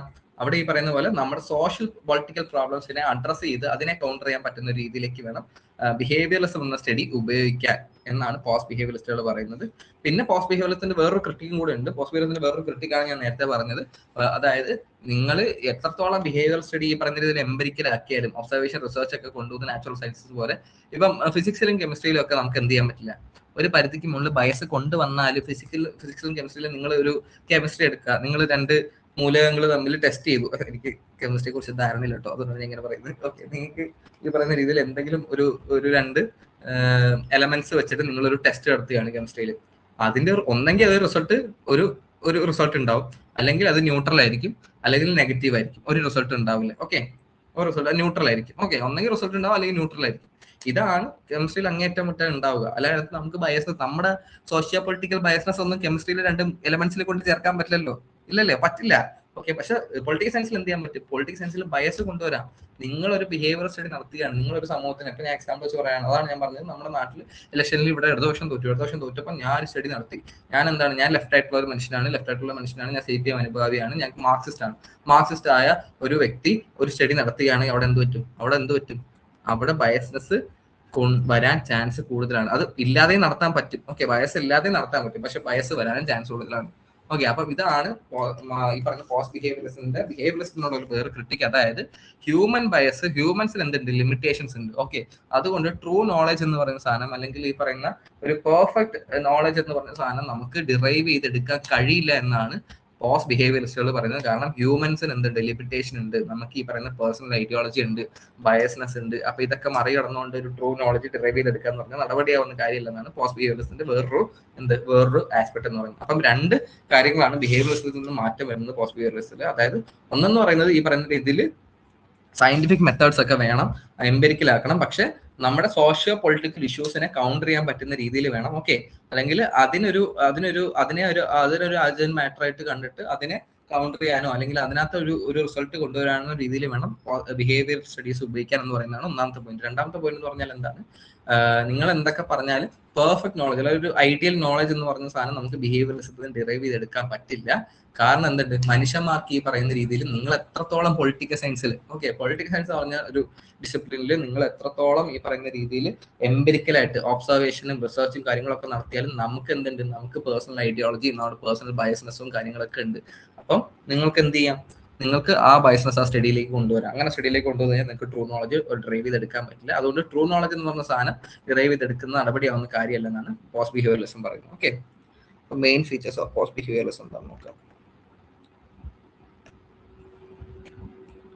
എന്തെങ്കിലും ഡൗട്ട് ഉണ്ടെങ്കിൽ അപ്പോൾ ചോദിച്ചാൽ മതി. കാരണം ഞാൻ വളരെ പതുക്കെയാണ് ഇത് പോകുന്നത്. ഓക്കെ, ഞാൻ വളരെ പതുക്കെയാണ് കൊണ്ടുവരുന്നത്. Main features of post behaviourism.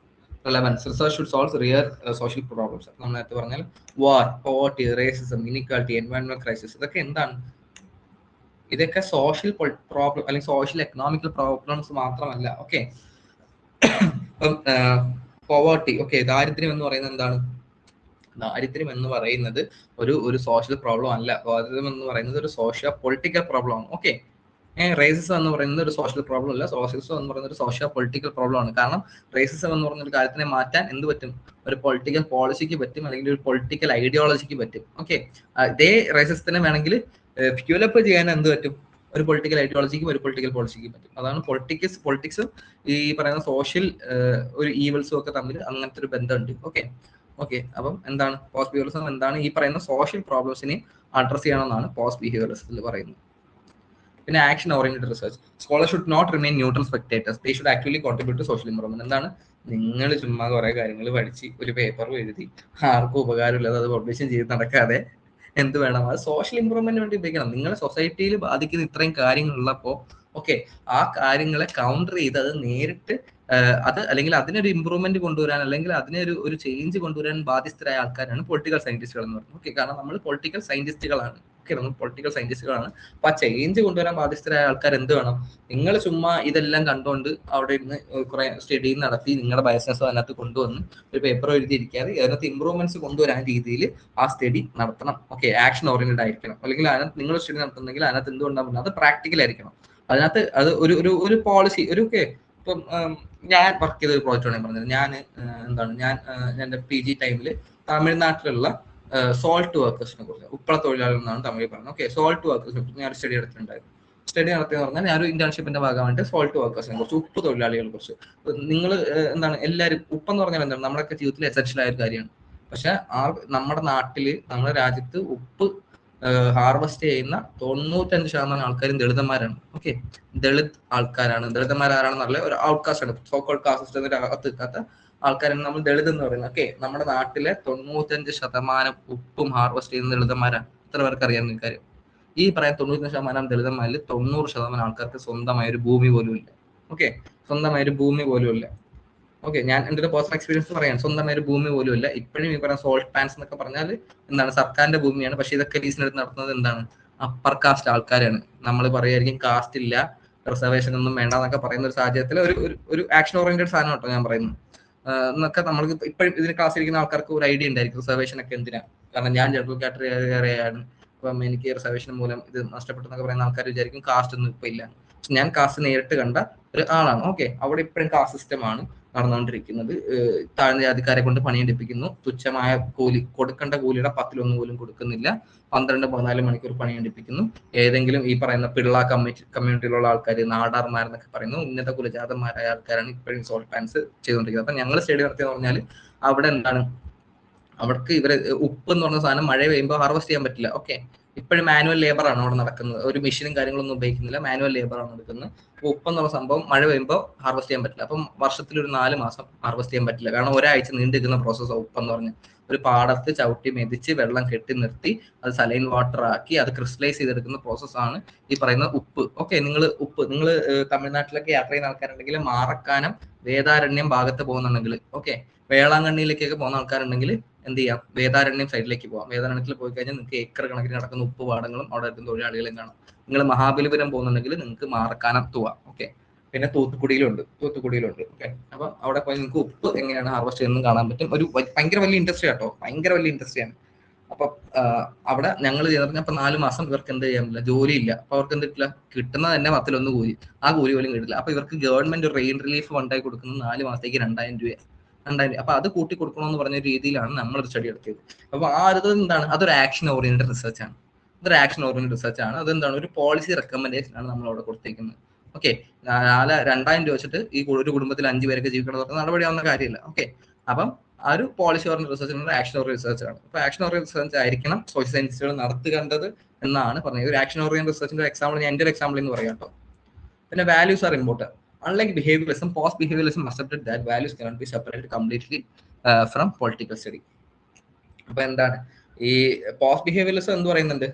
Post behaviourism പറയുന്നുണ്ട് ഈ പറയുന്ന നോർമേറ്റീവ് അപ്രോച്ച് ഒക്കെ എടുത്ത് കളാ. ഓക്കെ, അല്ലെങ്കിൽ ഈ പറയുന്ന നിങ്ങൾ എംപിരിക്കൽ അപ്രോച്ച് എടുത്ത് കളയാലും പോസ്റ്റ് ബിഹേവിയറിസം പോലെ തന്നെ അക്സെപ്റ്റ് ചെയ്യുന്നുണ്ട്. വാല്യൂസ് എന്ന് പറഞ്ഞ സാധനം എന്ത് വേണം, വാല്യൂസ് എന്ന് പറഞ്ഞ സാധനം വേണം.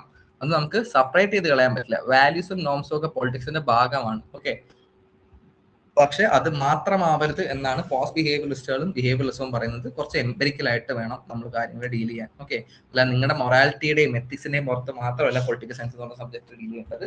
അവിടെ കുറച്ച് ഈ പറയുന്ന റിസർച്ചും ഒബ്സർവേഷനും ഹൈപ്പോത്തിസിസും കാര്യങ്ങളും പ്രോപ്പർ സ്റ്റാറ്റിസ്റ്റിക്സും കാര്യങ്ങളൊക്കെ ഉപയോഗിച്ചിട്ട് വേണം നിങ്ങൾ പൊളിറ്റിക്കൽ സയൻസ് പഠിക്കാൻ പറയുന്നത്. Balance between science and ethics. Okay, scientific methods ഇത് തമ്മിലൊരു ബാലൻസ് ഉണ്ടാവണം. ഓക്കെ, ഹ്യൂമൻ വെൽഫെയർ ഞാൻ പറഞ്ഞു. നോളജ് എന്ത് വേണം, പൊളിറ്റിക്കൽ സയൻസിൽ നമ്മൾ നോളജ് എന്ത് വേണം, ഹ്യൂമാനിറ്റിയെ സർവേ ചെയ്യാൻ വേണ്ടി വേണം നോളജ് ഉണ്ടാക്കണം എന്ന് പറയുന്നത്. ഓക്കെ, അല്ലെങ്കിൽ മാനവരാശിയുടെ നല്ലതിന് വേണ്ടിയാവണം നമ്മൾ ഈ പറയുന്ന നോളജ് ഉണ്ടാക്കണം എന്നൊരു ഐഡിയ ആണ് ബിഹേവിയറിസ്റ്റുകൾ ആണെങ്കിൽ പോസ്റ്റ് ബിഹേവിയറിസ്റ്റുകളാണ് പറയുന്നത്. അപ്പൊ എന്താണ് ഈസ്റ്റേൺ സമ്മറൈസ് റെലവൻസും ആക്ഷനും. ഓക്കെ, റെലവെന്റ് ആയിരിക്കണം സ്റ്റഡി, ആക്ഷൻ ഓറിയന്റഡ് ആയിരിക്കണം. ഓക്കെ, ആക്ഷൻ ഓറിയന്റഡ് ആണെന്ന് ഞാൻ ഒരു എക്സാമ്പിൾ വെച്ചാൽ പറഞ്ഞു. ആക്ഷൻ ഓറിയന്റഡ് എന്താണ് റിസർച്ച്, ആക്ഷൻ ഓറിയന്റഡ് റിസർച്ച് എന്ന് പറഞ്ഞാൽ എന്താണെന്ന് ഞാൻ പറഞ്ഞു. ഓക്കെ, അപ്പം ഓക്കെ, ഇതൊക്കെയാണ് പോസ്റ്റ് ബിഹേവിയറിസത്തിന്റെ ഐഡിയ. ബിഹേവിയറിസം പോസ്റ്റ് ബിഹേവിയറിസം കഴിഞ്ഞു. ഇനിയാണ് liberal and neo liberal, Marxian and post neo Marxian approaches. Basically approaches എന്ന് പഠിക്കുന്നതിനെക്കാട്ടിൽ നമുക്ക് എന്താണ് ലിബറലിസം, എന്താണ് നിയോ ലിബറലിസം, എന്താണ് മാർക്സിസം, എന്താണ് നിയോ മാർക്സിസം എന്നൊരു ഐഡിയ വെച്ച് നമുക്ക് പഠിക്കാം. ഓക്കെ, അവിടെയാണ് വെള്ളം കുടിക്കട്ടെ.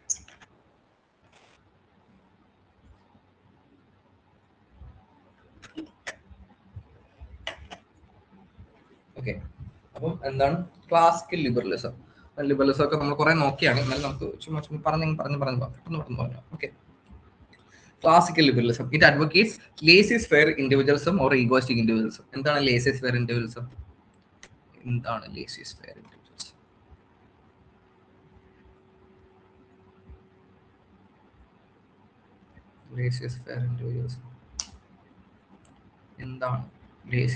Individualism? Abitha, Amritha, Gisha, Namitha, sister Daisy, ആരെങ്കിലും എന്താണ് ലേസിയസ് ഫെയർ ഇൻഡിവിജ്വലിസം?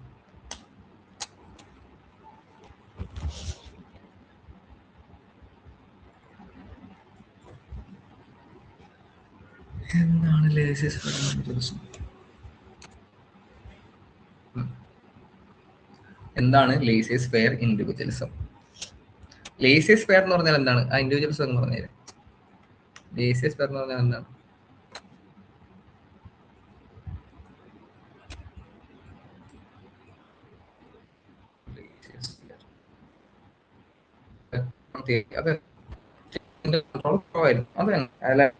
എന്ന് പറയുന്നത് അതിന്റെ ലേസിയസ് ഫെയറിന്റെ ഇതാണ്. Okay, leave alone, let alone എന്നൊക്കെ പറഞ്ഞ ലേസിയസ് ഫെയറിന്റെ ഒരു ലാറ്റിൻ മീനിങ് ആണ്, ആ വേർഡിന്റെ ലിറ്ററൽ മീനിങ് ആണ്.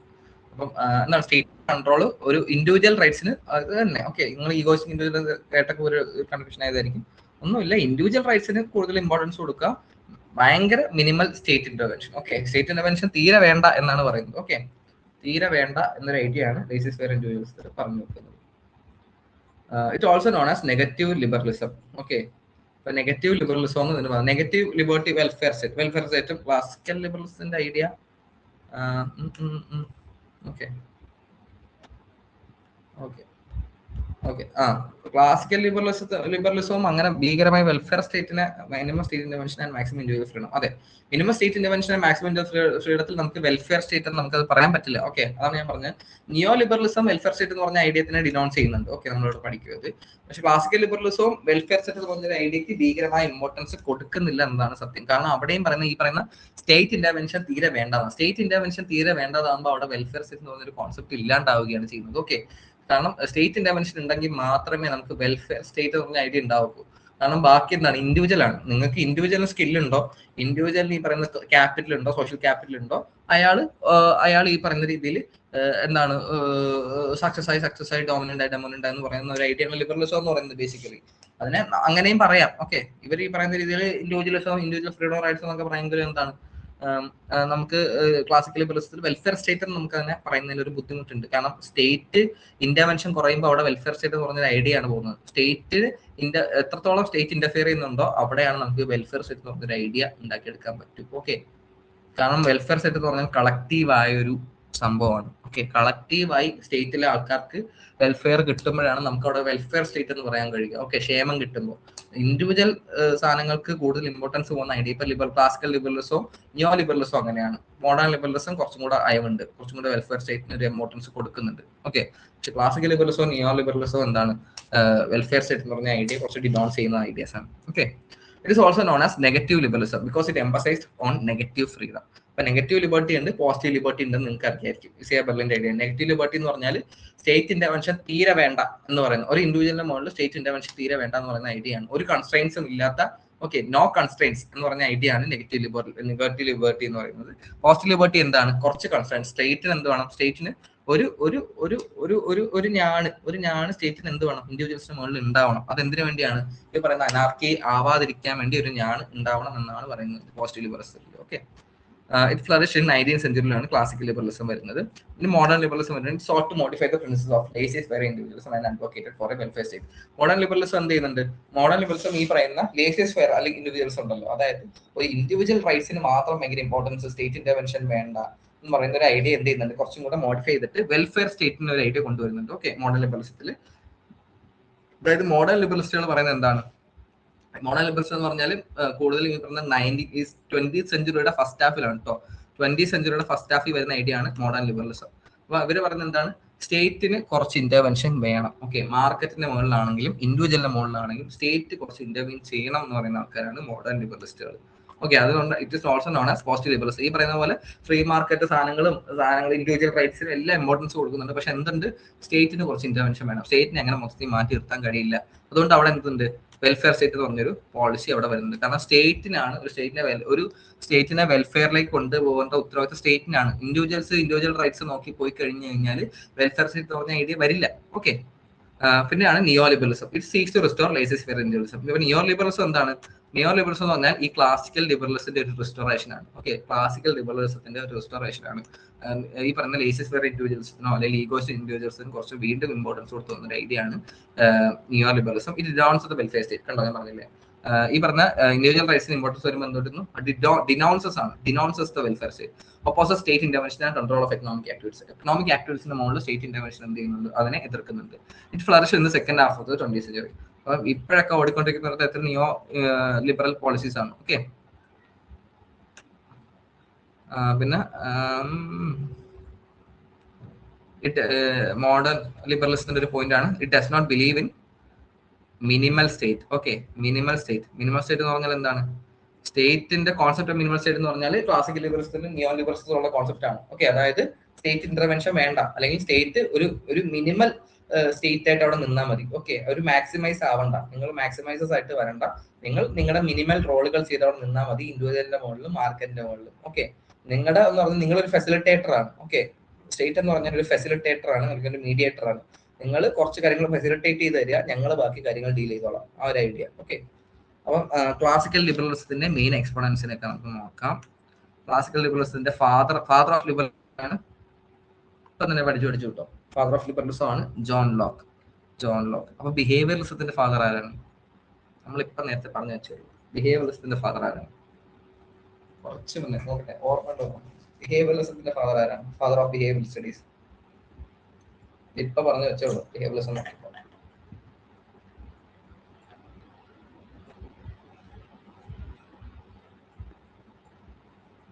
Charles E മെറിയം, correct. Charles E മെറിയം ആണ് ഫാദർ ഓഫ് ബിഹേവിയറിസം. ഇപ്പൊ പറഞ്ഞോളൂ കേട്ടോ. ചാൾസി മെറിയം വന്നില്ല. ഓക്കെ.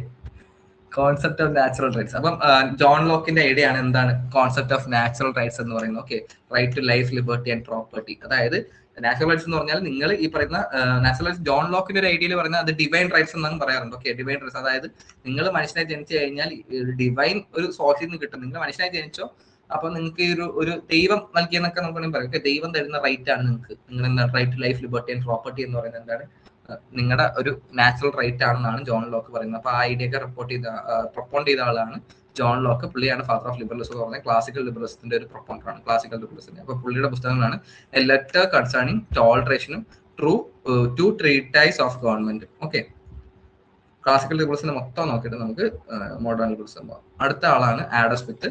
പുള്ളി ആരാണ്? ആഡം സ്മിത്ത് അറിയാലോ, ഫാദർ ഓഫ് എക്കണോമിക്സ് ആണ്. പുള്ളിയുടെ എക്കണോമിക് ലിബറലിസം എന്ന് പറഞ്ഞ ഐഡിയയും പുള്ളിയുടെയാണ്.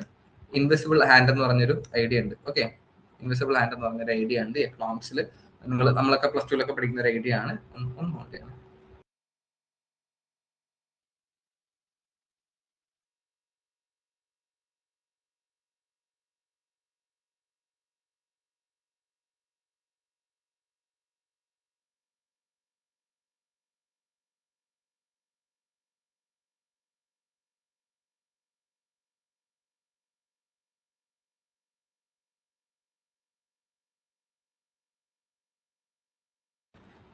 ഓക്കെ, കോൾ വന്നാണ്. അപ്പം എന്താണ് അവിടെ പറഞ്ഞത്? Okay, invisible. ഓക്കെ, അപ്പൊ ഇൻവിസിബിൾ ഹാൻഡ് എന്ന് പറഞ്ഞൊരു ഐഡിയ ഉണ്ട്. നമ്മൾ എക്കണോമിക്സ് പ്ലസ് വൺ പ്ലസ് ടുവിലൊക്കെ മാക്രോ മൈക്രോ എക്കണോമിക്സ് ഒക്കെ പഠിക്കുന്ന സാധനമാണ്. ഇൻവിസിബിൾ ഹാൻഡ് എന്ന് പറഞ്ഞാൽ ഒന്നുമില്ല, ഈ നമ്മുടെ മാർക്കറ്റിനെയൊക്കെ നിയന്ത്രിക്കുന്ന ഒരു അദൃശ്യമായ കൈ ഉണ്ട് എന്നാണ് പറയുന്നത്. ഓക്കെ, മാർക്കറ്റിനെയൊക്കെ നിയന്ത്രിക്കുന്ന എക്കണോമിക് ആക്ടിവിസ്റ്റിനെയൊക്കെ നിയന്ത്രിക്കുന്ന ഈ ഗവൺമെന്റ് കൺട്രോൾ അല്ലാതെ ഒരു അദൃശ്യമായ കൈ ഉണ്ട് എന്ന് പറയുന്ന ഒരു ഐഡിയ ആണ് ആഡം സ്മിത്ത് പറയുന്നത്. അതേ കണക്ക് തന്നെ ഇൻവിസിബിൾ ഹാൻഡ് തിയറിയുടെ ഒരു ഭാഗമായിട്ടാണ് പറയുന്നത്. അതായത് ഇൻഡിവിജ്വൽ ഈ പറയുന്ന രീതിയിൽ ഇൻഡിവിജ്വൽ റൈറ്റ്സിന് ഒരുപാട് ഇത് കൊടുത്തു കഴിഞ്ഞാൽ, ഓക്കെ, ഇൻഡിവിജ്വൽ റൈറ്റ്സിന് കൂടുതൽ ഇമ്പോർട്ടൻസ് കൊടുത്ത് ഫ്രീ മാർക്കറ്റിൽ കൂടുതൽ ഗവൺമെന്റ് ഇന്റർവ്യൂ ചെയ്യാണ്ടിരുന്നു കഴിഞ്ഞാൽ ഈ പറയുന്ന ഇൻഡിവിജ്വൽസിന് കിട്ടുന്ന റൈറ്റ്സ് ഒക്കെ എന്താവുകയാണ്? ഇൻഡിവിജ്വലിന് കിട്ടുന്ന പ്രോഫിറ്റും കാര്യങ്ങളൊക്കെ ഇവഞ്ച്വലി ഈ പറയുന്ന രീതിയിൽ സൊസൈറ്റിക്ക് ബെനിഫിറ്റ് ആകും എന്നാണ് ആഡം സ്മിത്ത് പറയുന്നത്. ഓക്കെ, ഒരു ഇൻഡിവിജ്വലിന് കിട്ടുന്ന പ്രോഫിറ്റ് ഈ പറയുന്ന എന്താണ് ഈ പറയുന്ന രീതിയിൽ സൊസൈറ്റിക്ക് ബെനിഫിറ്റ് ആയിക്കോളും തനി എന്ന് പറഞ്ഞ ഐഡിയ ഇൻവിസിബിൾ ഹാൻഡിലുണ്ട്. അത് ആഡം സ്മിത്ത് ആണ് പ്രൊപ്പോണ്ട് ചെയ്തത്. പിന്നെ wealth of Nations, moral sentiments, പുള്ളി എഴുതിയ 2 പുസ്തകങ്ങളാണ് wealth of Nations, moral sentiments. അടുത്താണ് ജെറമി ബെന്തം. ജെറമി ബെന്തം ആണ് യൂട്ടിലിറ്റേറിയനിസം എന്ന് പറയുന്ന ഐഡിയയുടെ പ്രൊപ്പോണ്ടർ. എന്താണ് യൂട്ടിലിറ്റേറിയനിസം? എന്താണ് യൂട്ടിലിറ്റേറിയനിസം?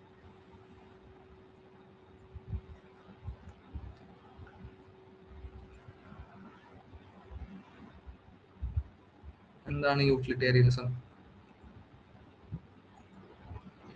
യൂട്ടിലിറ്റേറിയനിസം എന്ന് പറഞ്ഞാൽ നമ്മൾ സ്ഥിരം കേൾക്കുന്നതാണ് greatest happiness for the greatest number of people എന്നാണ് പറയുന്നത്. Okay,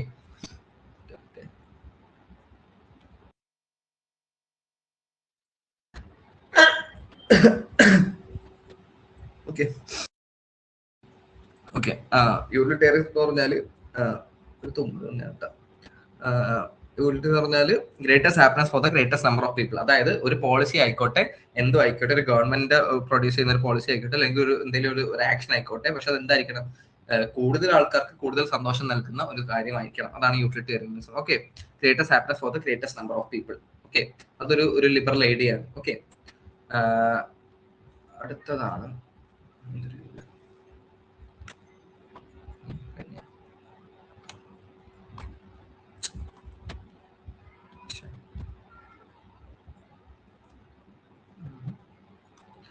Introduction to the Principles of Morals and Legislation published in 1789 Anarchical Fallacies published. ഇതൊക്കെ എന്താണ്? പുസ്തകങ്ങളാണ്. ഓക്കെ, ഈ പറയുന്ന ജെറമി ബെന്തം എഴുതിയ പുസ്തകങ്ങളാണ് ഇതൊക്കെ. അപ്പൊ ഇതൊക്കെയാണ് ക്ലാസിക്കൽ ലിബറലിസ്റ്റ് വരുന്നത്. പിന്നെ കുറച്ച് മോഡേൺ ആൾക്കാരുണ്ട്, തോമസ് പെയിനും തോമസ് ജെഫേഴ്സണും ഡേവിഡ് റിക്കാർഡോയും മോണ്ടസ്ക്യൂവും. അപ്പം നിങ്ങളൊരു കാര്യം ചെയ്യണം, നിങ്ങൾക്ക് ഒരു ടാസ്ക് തരികയാണ്. ഈ പറയുന്ന 4 പേരുടെ എഴുതിയ പുസ്തകങ്ങൾ ജസ്റ്റ് ഒന്ന് നോക്കുക. 4 പേര് എഴുതിയ പുസ്തകങ്ങൾ ജസ്റ്റ് ഒന്ന് നോക്കുക. ഒന്നുകൂടി പ്രീവിയസ്ലി ഷുവർ സ്ക്രീൻഷോട്ട് എല്ലാം എടുക്കാനോ? സ്ക്രീൻഷോട്ട് ഓക്കെ, ജെറമി ബന്ധത്തിൻ്റെയാണ് കൊണ്ടിരുന്നത്, കിട്ടിയല്ലോ. ഓക്കെ, അപ്പം ഈ പറയുന്ന 4 തിങ്കേഴ്സിൻ്റെയും കൂടെ ഒന്ന് നോക്കുക.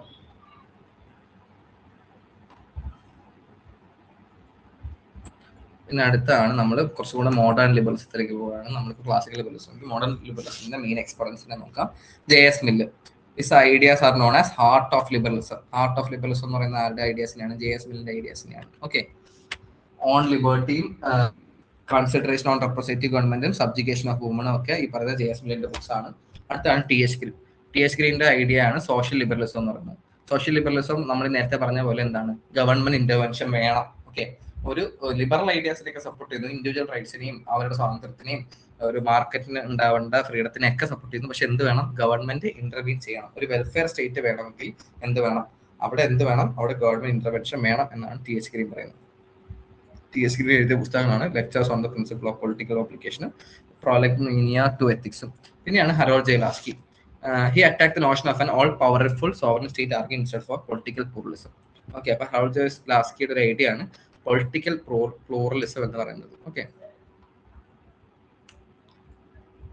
അപ്പം പൊളിറ്റിക്കൽ പ്ലൂറലിസത്തിൽ ഹെറോൾഡ് ജെ ലാസ്കി പറയുന്ന ഐഡിയ എന്ന് പറഞ്ഞാൽ ഈ സ്റ്റേറ്റിനാണ് ഒരു സ്റ്റേറ്റിന്റെ, ഒരു നേഷന് മുകളിലുള്ള കംപ്ലീറ്റ് സോവറിൻ അധികാരം. ഓക്കെ, ഒരു കംപ്ലീറ്റ് സോവറിൻ പവർ എന്ന് പറയുന്നത് എന്താണ്? സ്റ്റേറ്റിനാണ് ഉള്ളതിനെ ഹെറോൾഡ് ജെ ലാസ്കി എതിർക്കുകയായിരുന്നു. Okay, he was against this idea of all powerful sovereign state. Okay, അപ്പം what he meant by that എന്ന് പറഞ്ഞു കഴിഞ്ഞാൽ, അതായത് നമ്മൾ നേരത്തെ പറഞ്ഞ പോലെ സ്റ്റേറ്റിൽ എന്തൊക്കെയുണ്ട്? സ്റ്റേറ്റിൽ ഒരുപാട് നോൺ സ്റ്റേറ്റ് ആക്ടേഴ്സ് ഉണ്ട്. ഇപ്പൊ NGOs പോലെ MNCs പോലെയുള്ള ഒരുപാട് നോൺ സ്റ്റേറ്റ് ആക്ടേഴ്സ് ഉണ്ട്. അപ്പൊ അവർക്ക് ഈ പറയുന്ന രീതിയിൽ സോവർണിറ്റിയുടെ മുകളിൽ കൺട്രോൾ ഉണ്ട്.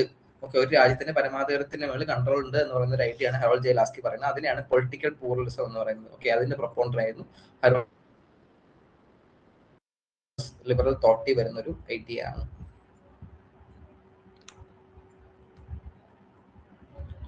Develop theory of pluralistic sovereignty. Okay, plural sovereignty എന്ന് പറഞ്ഞാൽ ഈ പ്ലൂറൽ തിയറിയാണ്. ഓക്കെ, പ്ലൂറൽ സോവറിനിറ്റി എന്ന് പറഞ്ഞ ഐഡിയ ഹെറോൾഡ് ജെ ലാസ്കിയുടെ ആണ്. ഒന്നുമില്ല, ഒരു സ്റ്റേറ്റിന്റെ ഒരു നേഷന്റെ സോവറിൻ കൺട്രോൾ മൊത്തം അല്ലെങ്കിൽ ആബ്സല്യൂട്ട് പവർ ഫുള്ള് പറയുന്ന രീതിയിൽ സ്റ്റേറ്റിന്റെ മുകളിലാണ്, സ്റ്റേറ്റിന്റെ കയ്യിലാണ് എന്ന് പറഞ്ഞ ഐഡിയനെയാണ് ഹെറോൾഡ് ജെ ലാസ്കി എതിർത്തത്.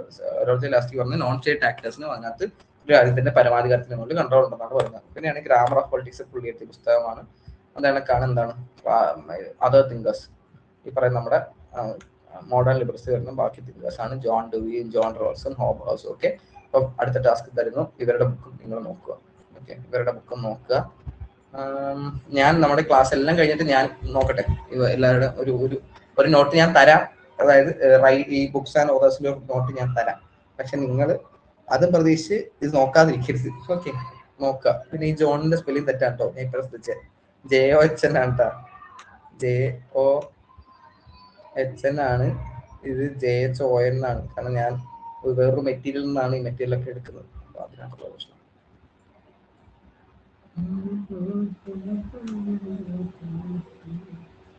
ഓക്കെ, അപ്പൊ നമ്മള് ജോൺ റോൾസ് അല്ലേ? അതെ, ജോൺ റോൾസ് ആണ്. പക്ഷെ സ്പെല്ലിങ് ഇങ്ങനെയാണ് കിടക്കുന്നത്, ജോണിന്റെ സ്പെല്ലിങ്. അതാണ് അതിനകത്ത് പ്രശ്നം. ജസ്റ്റ് പറഞ്ഞേ ഉള്ളൂ. അപ്പം അടുത്താണ് theory of justice, John Rolls theory of justice. അതെ, ആ ജോൺ റോൾസ് തന്നെ. വെയിൽ ഓഫ് ഇഗ്നറൻസ്, അജ്ഞതയുടെ മൂടുപടം. എന്താണ് അജ്ഞതയുടെ മൂടുപടം? വെയിൽ of ignorance.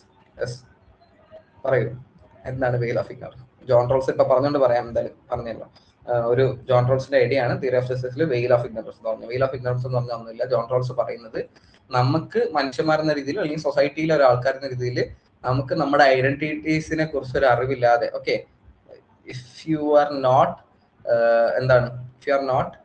aware of about your identities, there is a chance that people who are ignorant about their future of past, അത് തന്നെ നമ്മുടെ ഫ്യൂച്ചർ ഓഫ് പാസ്റ്റ് എന്ന് പറഞ്ഞാൽ നമ്മുടെ ഐഡന്റിറ്റീസ് ആണ് ഉദ്ദേശിക്കുന്നത്. ഓക്കെ, നമ്മൾ നമ്മുടെ ഈ പറയുന്ന വെയിൽ ഓഫ് ഇഗ്നറൻസ് എന്ന് പറഞ്ഞാൽ ഒരു ഇഗ്നറൻസ് എന്ന് പറഞ്ഞാൽ എന്താണ്? ഇഗ്നറന്റ് ആവുക. ഓക്കെ, അജ്ഞത. ഓക്കെ, അജ്ഞത എന്നുള്ള സംഭവം നമ്മളെ ബാധിക്കുകയാണ്. നമ്മുടെ ഈ പറയുന്ന ഐഡന്റിറ്റിയെ കുറിച്ച്, അത് കാസ്റ്റ് ആവാം, ക്ലാസ് ആവാം, നമ്മുടെ സ്കിൽസ് ആവാം, അല്ലെ? ഓക്കെ, നമ്മുടെ നമ്മുടെ സ്കിൽസ് ആവാം, എന്തും ആയിക്കോട്ടെ. ഓക്കെ, നമ്മൾ എവിടെയാണ് ജനിക്കുന്നത്, കമ്മ്യൂണിറ്റി എന്താണെന്നൊന്നും അറിയാതെയാണ് നമ്മൾ ജീവിക്കുന്നതെങ്കിൽ നമ്മൾ കുറച്ചുകൂടെ ജസ്റ്റ് ആയിട്ടുള്ള ഒരു സൊസൈറ്റി ക്രിയേറ്റ് ചെയ്തെടുക്കും, അല്ലെങ്കിൽ ജസ്റ്റ് ആയിട്ടുള്ള നോംസും റൂൾസും ആയിരിക്കും സൊസൈറ്റി ഫോം അപ്പ് ചെയ്യാന്ന് പറഞ്ഞൊരു ഐഡിയ ആണ്. ഓക്കെ, നമുക്ക് ഈ പറയുന്ന രീതിയിൽ നമുക്ക് കുറെ ഐഡന്റിറ്റീസ് ഒന്ന് നമ്മുടെ തലയിൽ വീഴുമ്പോഴാണ് നമ്മളെ ഒരു പർട്ടിക്കുലർ കാസ്റ്റ് ജനിക്കുമ്പോൾ നമ്മളൊരു particular chance better distribution of goods in a judicious വേ.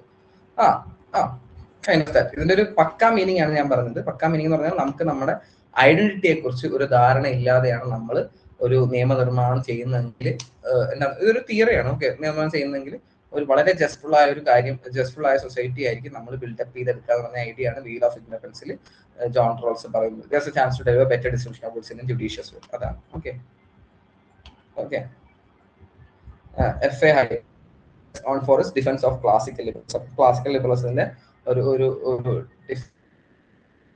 എന്ന് പറയുന്നത് റോട്ട് ഷെഫ്റ്റ് ഓഫ് ഇൻഡിവിജ്വൽ എക്കണോമിക് ഓർഡർ ആണ്. Milton Friedman Nobel lottery, okay, Nobel prize ലഭിച്ച ഒരു ലോട്ടറേറ്റ് ആണ് മിൽട്ടൺ ഫ്രീഡ്മാൻ.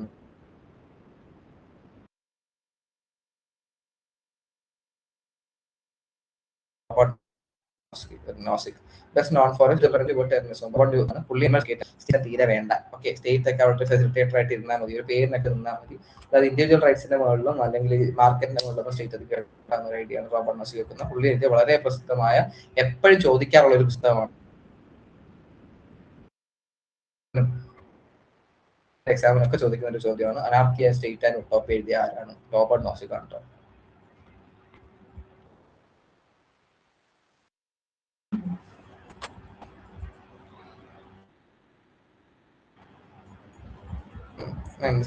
റൊണാൾഡ് റീഗനൊക്കെ, മാർഗരറ്റ് താച്ചർ, റൊണാൾഡ് റീഗനൊക്കെ അറിയാലോ. ഈ സോവറൻസ് ആയിരുന്നു, ഓക്കെ, ഭരണാധികാരികളായിരുന്നു മാർഗരറ്റ് താച്ചർ, റൊണാൾഡ് റീഗൻ ഒക്കെ. ഇവരൊക്കെ എന്തായിരുന്നു? ഇവരൊക്കെ നിയോ ലിബറൽ പോളിസീസിന്റെ വക്താക്കളായിരുന്നു.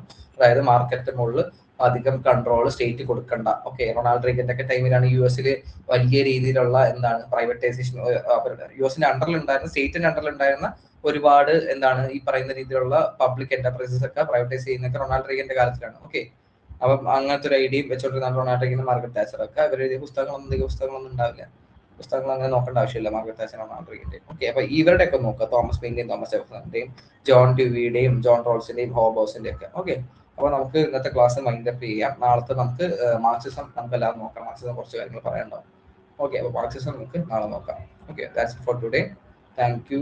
നല്ല റെസ്പോൺസീവ് ആയിരുന്നു. ഇങ്ങനെ റെസ്പോൺസീവ് ആയിട്ട് നിന്ന് കഴിഞ്ഞാൽ നമുക്ക് മോഡ്യൂൾ 1 പി ഡി എഫ് ഇന്ന് എടുത്തതില്ലല്ലോ. ഇല്ല, അത് ഞാൻ അപ്ഡേറ്റ് ചെയ്ത് കൊടുക്കാം. ഓക്കെ, ഇന്ന് എടുത്തിട്ടുണ്ടാവില്ല. ഓക്കെ, ഞാൻ ചേച്ചിക്ക് അയച്ചിട്ടേക്കാം, ചേച്ചി.